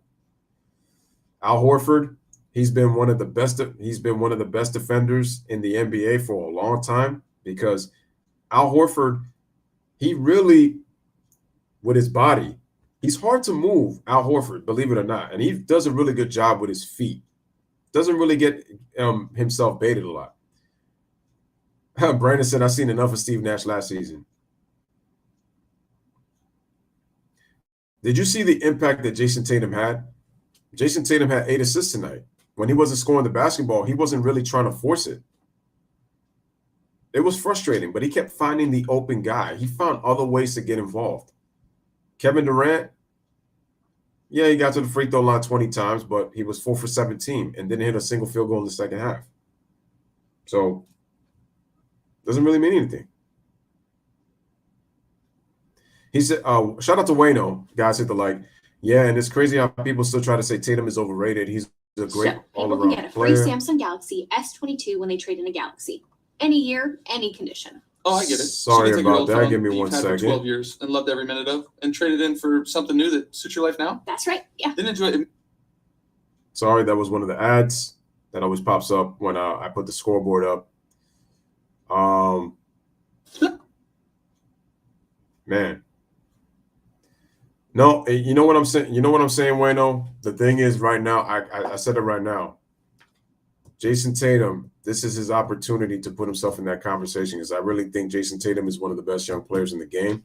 But I think that he, to me, has shown so much growth this year probably than any of his other years in the league. And he's only 24 years old. I think this season, Tatum has shown much more growth.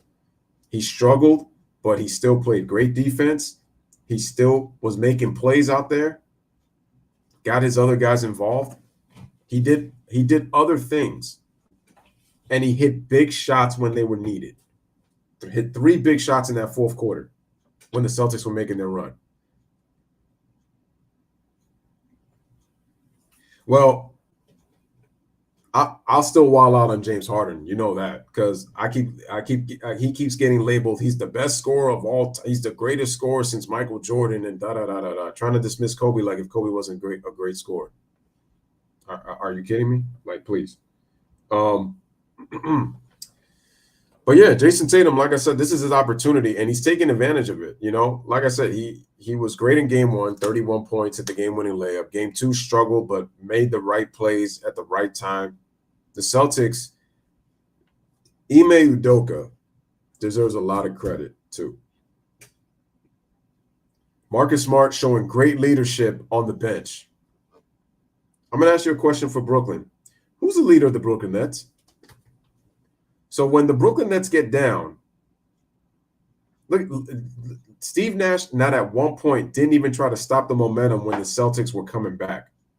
He kept letting the Nets play through it, and they couldn't play through it. The Brooklyn Nets couldn't play through it. I know what people are going to say, oh, it's just 2 games. But this is alarming. This is alarming. Did you see how many flaws the Brooklyn Nets have in just the 2 games they played the Boston Celtics? Even though the Nets have given the Celtics trouble. What did I tell you guys in the game? I said, how long can the Brooklyn Nets sustain their defense? They couldn't sustain it because of how bad they were on offense. Late third quarter and all fourth. That's why I said the Boston Celtics were going to win this game, because I said I didn't know how long the Nets were going to be able to defend. And what happened? Well, exactly what I said is exactly what happened. I told y'all. The Boston Celtics, that team has more leadership from their head coach to their players. Marcus Smart is their emotional leader. Did you see it? Brad Stevens wasn't going to be able to get out of the players that Ime Udoka has. And he's from the Popovich tree. In the comment section, G Money says Brown and Tatum are showing more leadership. Wayno says facts. Kobe fan says, imagine Harden did that stuff and shot 4 for 17. Everybody would be wilding. But like I said, Harden's going to get killed anyway. Let me see. Peter Walker says, and also the Nets, they settle for way too many jump shots. KD should be going to the basket a lot. Did you notice that Kevin Durant was getting fouled a lot on the perimeter? And he kept taking perimeter shots, whether it was one-on-one, off-ball defense. Kevin Durant kept getting fouled. Wasn't even really attacking the basket. And Kyrie Irving settled for jump shots too. Rarely attacked the basket. And you look at that Nets roster, it's like, who? They got the help that they needed. Dragic gave you 16 off the bench. Curry and Claxton gave you points. You mean it's and now they're banking on Ben Simmons to be the difference because he doesn't really have to score? But Ben is not a great free throw shooter. Historically, we know that. We know how he is in the playoffs. My thing is, do the Brooklyn Nets have enough shooting and enough spacing to be able to complement Ben? I said the Golden State Warriors have what Ben needs. When you look at them from top to bottom, they have what they need.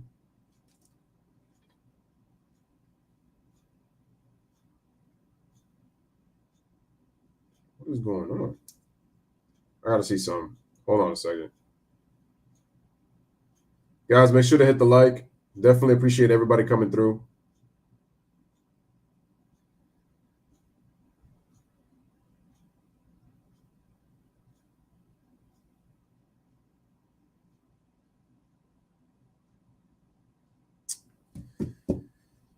Let me see. Brad wasn't tough and didn't emphasize ball movement. Brad was a pushover. He was an easy pushover. Trust me. Brad would not be Brad. Again, when you have to deal with emotional personalities, you're going to be a pushover. Brad's not that type of coach. I'm sorry.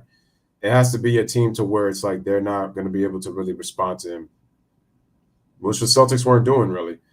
Brandon says, in my opinion, the Nets' flaws go beyond these past 2 games. I kind of saw flaws after they lasted that 2-0 lead against Milwaukee last season. Yep.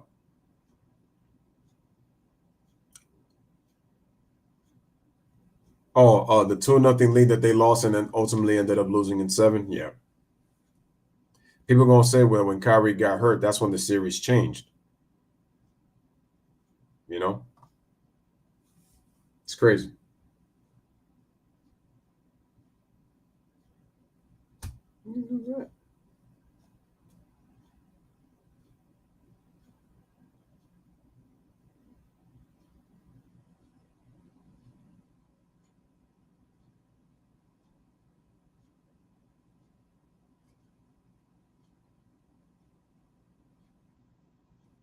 That's crazy, man. Oh no, Brad, you made some great point. You made some great points too, as well. Oh, are you talking about that, Brad? I'm not sure. No, but no, Brad, you've been making some great points as well. Yeah, the Brooklyn Nets are in a lot of trouble. It's easy to say, yeah, it's only 2 games. Boston did what they were supposed to do, but think about it. If you look at the last possession of game 1, the last 2 possessions, Jaylen Brown gets that easy basket with the Nets up 3. Kevin Durant takes a terrible shot after Kyrie gets doubled, and then on top of that, then at the end of the game, the closeout to Marcus Smart was horrible, and then Kevin Durant was standing the entire play. He had his back turned. Next thing you know, Kyrie Irving trying to take a swipe at a spinning Jason Tatum took a back gamble and lost. And then in this game, you were in control. You played great defense, probably the best game that you played, much better in game 2. And then what happens? You blow a 17-point lead and you lost.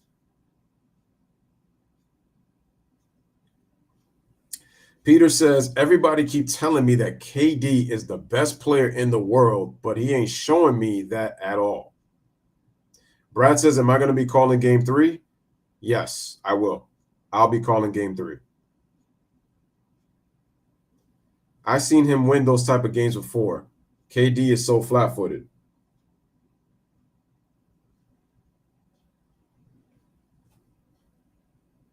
Celtics just got to keep buying into the Ime and his play calling.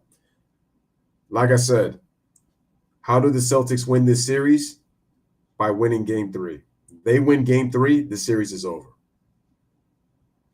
All the Boston Celtics have to do is win game 3, and it's over. It's over. KD is not a leader. So to say that he doesn't know how to rally the troops, KD is not a leader. I keep telling dudes this, man, and dudes don't want to listen. KD is a weapon. W-E-A-P-O-N. Weapon. Weapon. Leader? Or Stone Cold would say, He's not a leader. He's never been a leader. Why do people not want to understand that? Kareem is another weapon. He's not a leader.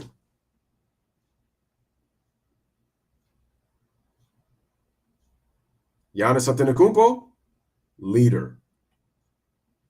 Giannis Antetokounmpo, 2-time MVP. Giannis Antetokounmpo, Defensive Player of the Year. NBA champion, Finals MVP, all before the age of 30. Giannis has a chance to win back-to-back NBA championships. He has a chance to be a 2-time Finals MVP. He would have accomplished this all before the age of 30 and with one team. Shout out to Toby Bartlett. Salute. Just passing through to say hi from the UK. You already know what it is. Shout out to Toby Bartlett. Appreciate you, my man, as always.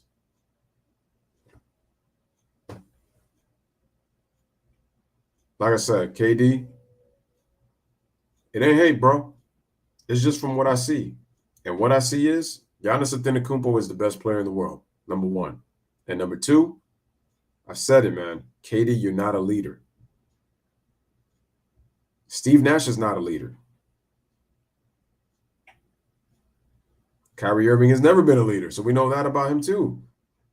Basically, what you guys really have is you have 2 number 2s that have number 1 type game, but when things go south, This is what look, the Nets were losing the lead, and this is Steve Nash.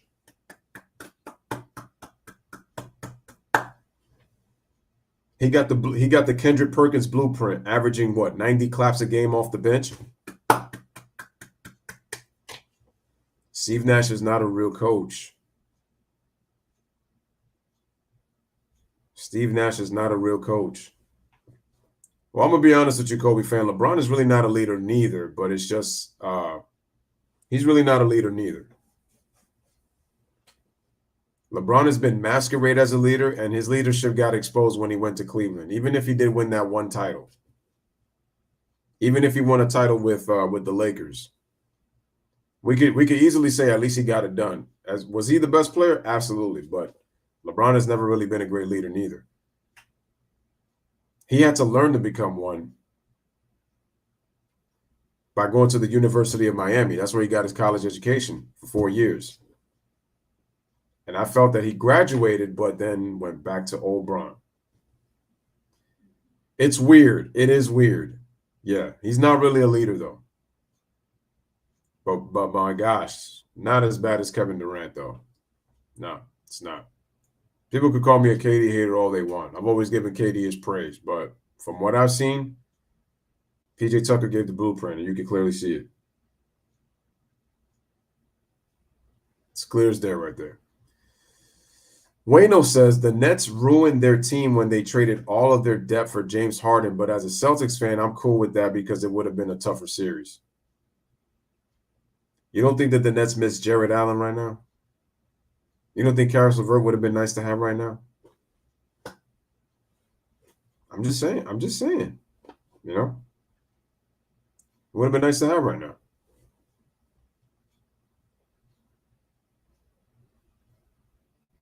Would have been nice to have. But ladies and gentlemen, this is your boy Louis with another one. I'm going to call it a night. Guys, if KD does keep playing like this, you're going to have to start to wonder, should you invest in Kevin Durant? I mean, Kevin Durant is, 33 years old? He'll be 34 starting next year.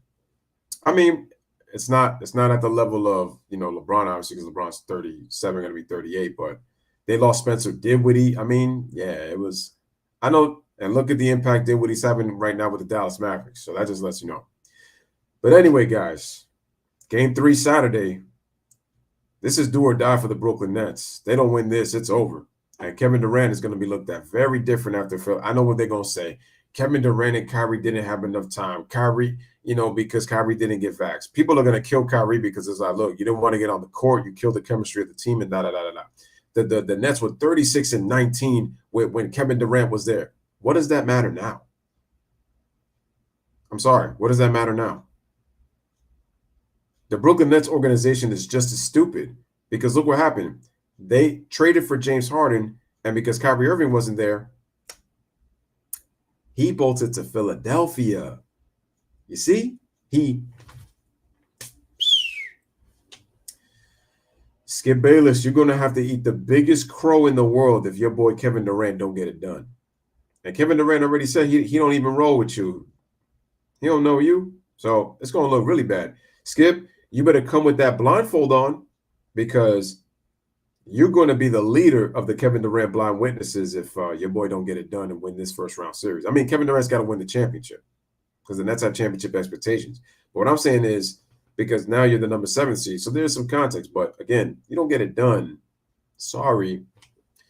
I'm going to say it once again for those who don't hear me. I'm going to say this again. Giannis Antetokounmpo is the best player in the world. Sing it with me now. Giannis Antetokounmpo is the best player in the world. Let me say it one more time for those who can't hear me in the back. I'm going to start preaching the choir. Giannis Antetokounmpo is the best player in the world. Giannis is the best player in the world. He's the best. Kevin Durant, this ain't over yet. This series is not over yet, but it will be if you don't win Game 3, and you better play better.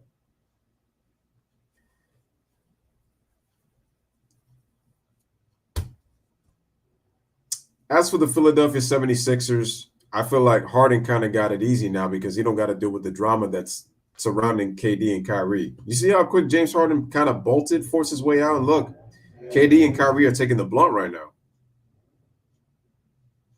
In a way, James Harden actually escaped criticism, as if to say, it ain't me, it's really Kyrie and KD. See, it wasn't me. KD kept getting hurt. I was supposed to get this easy chip. Kyrie don't want to get vaxxed. So what am I doing here? I might as well leave and play with Embiid, and I always want to be in Philly. But James Harden, you're going to get exposed too. If you don't win and get to the NBA Finals and win a championship, you're going to get exposed too. You're going to get exposed too. So don't think that you're not an escape. But Kevin Durant, KD, this ain't looking good for you, bro. It's not looking good for you, bro. Man, oh man, oh man. Ladies and gentlemen, I am off. And the thing is, Jaylen Brown really hasn't played his best basketball. Tatum played a great game 1. He just struggled in game 2, but it's true. You know what's the worst part? Tatum and Brown have not played their best basketball, and they're up 2-0.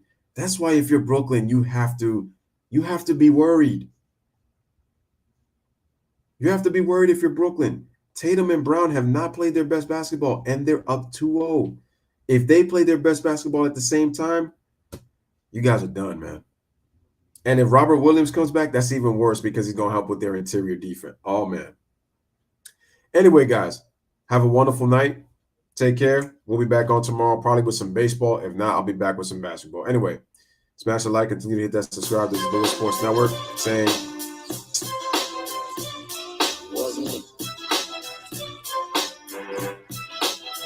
You're never responsible for unauthorized purchases on your Discover card.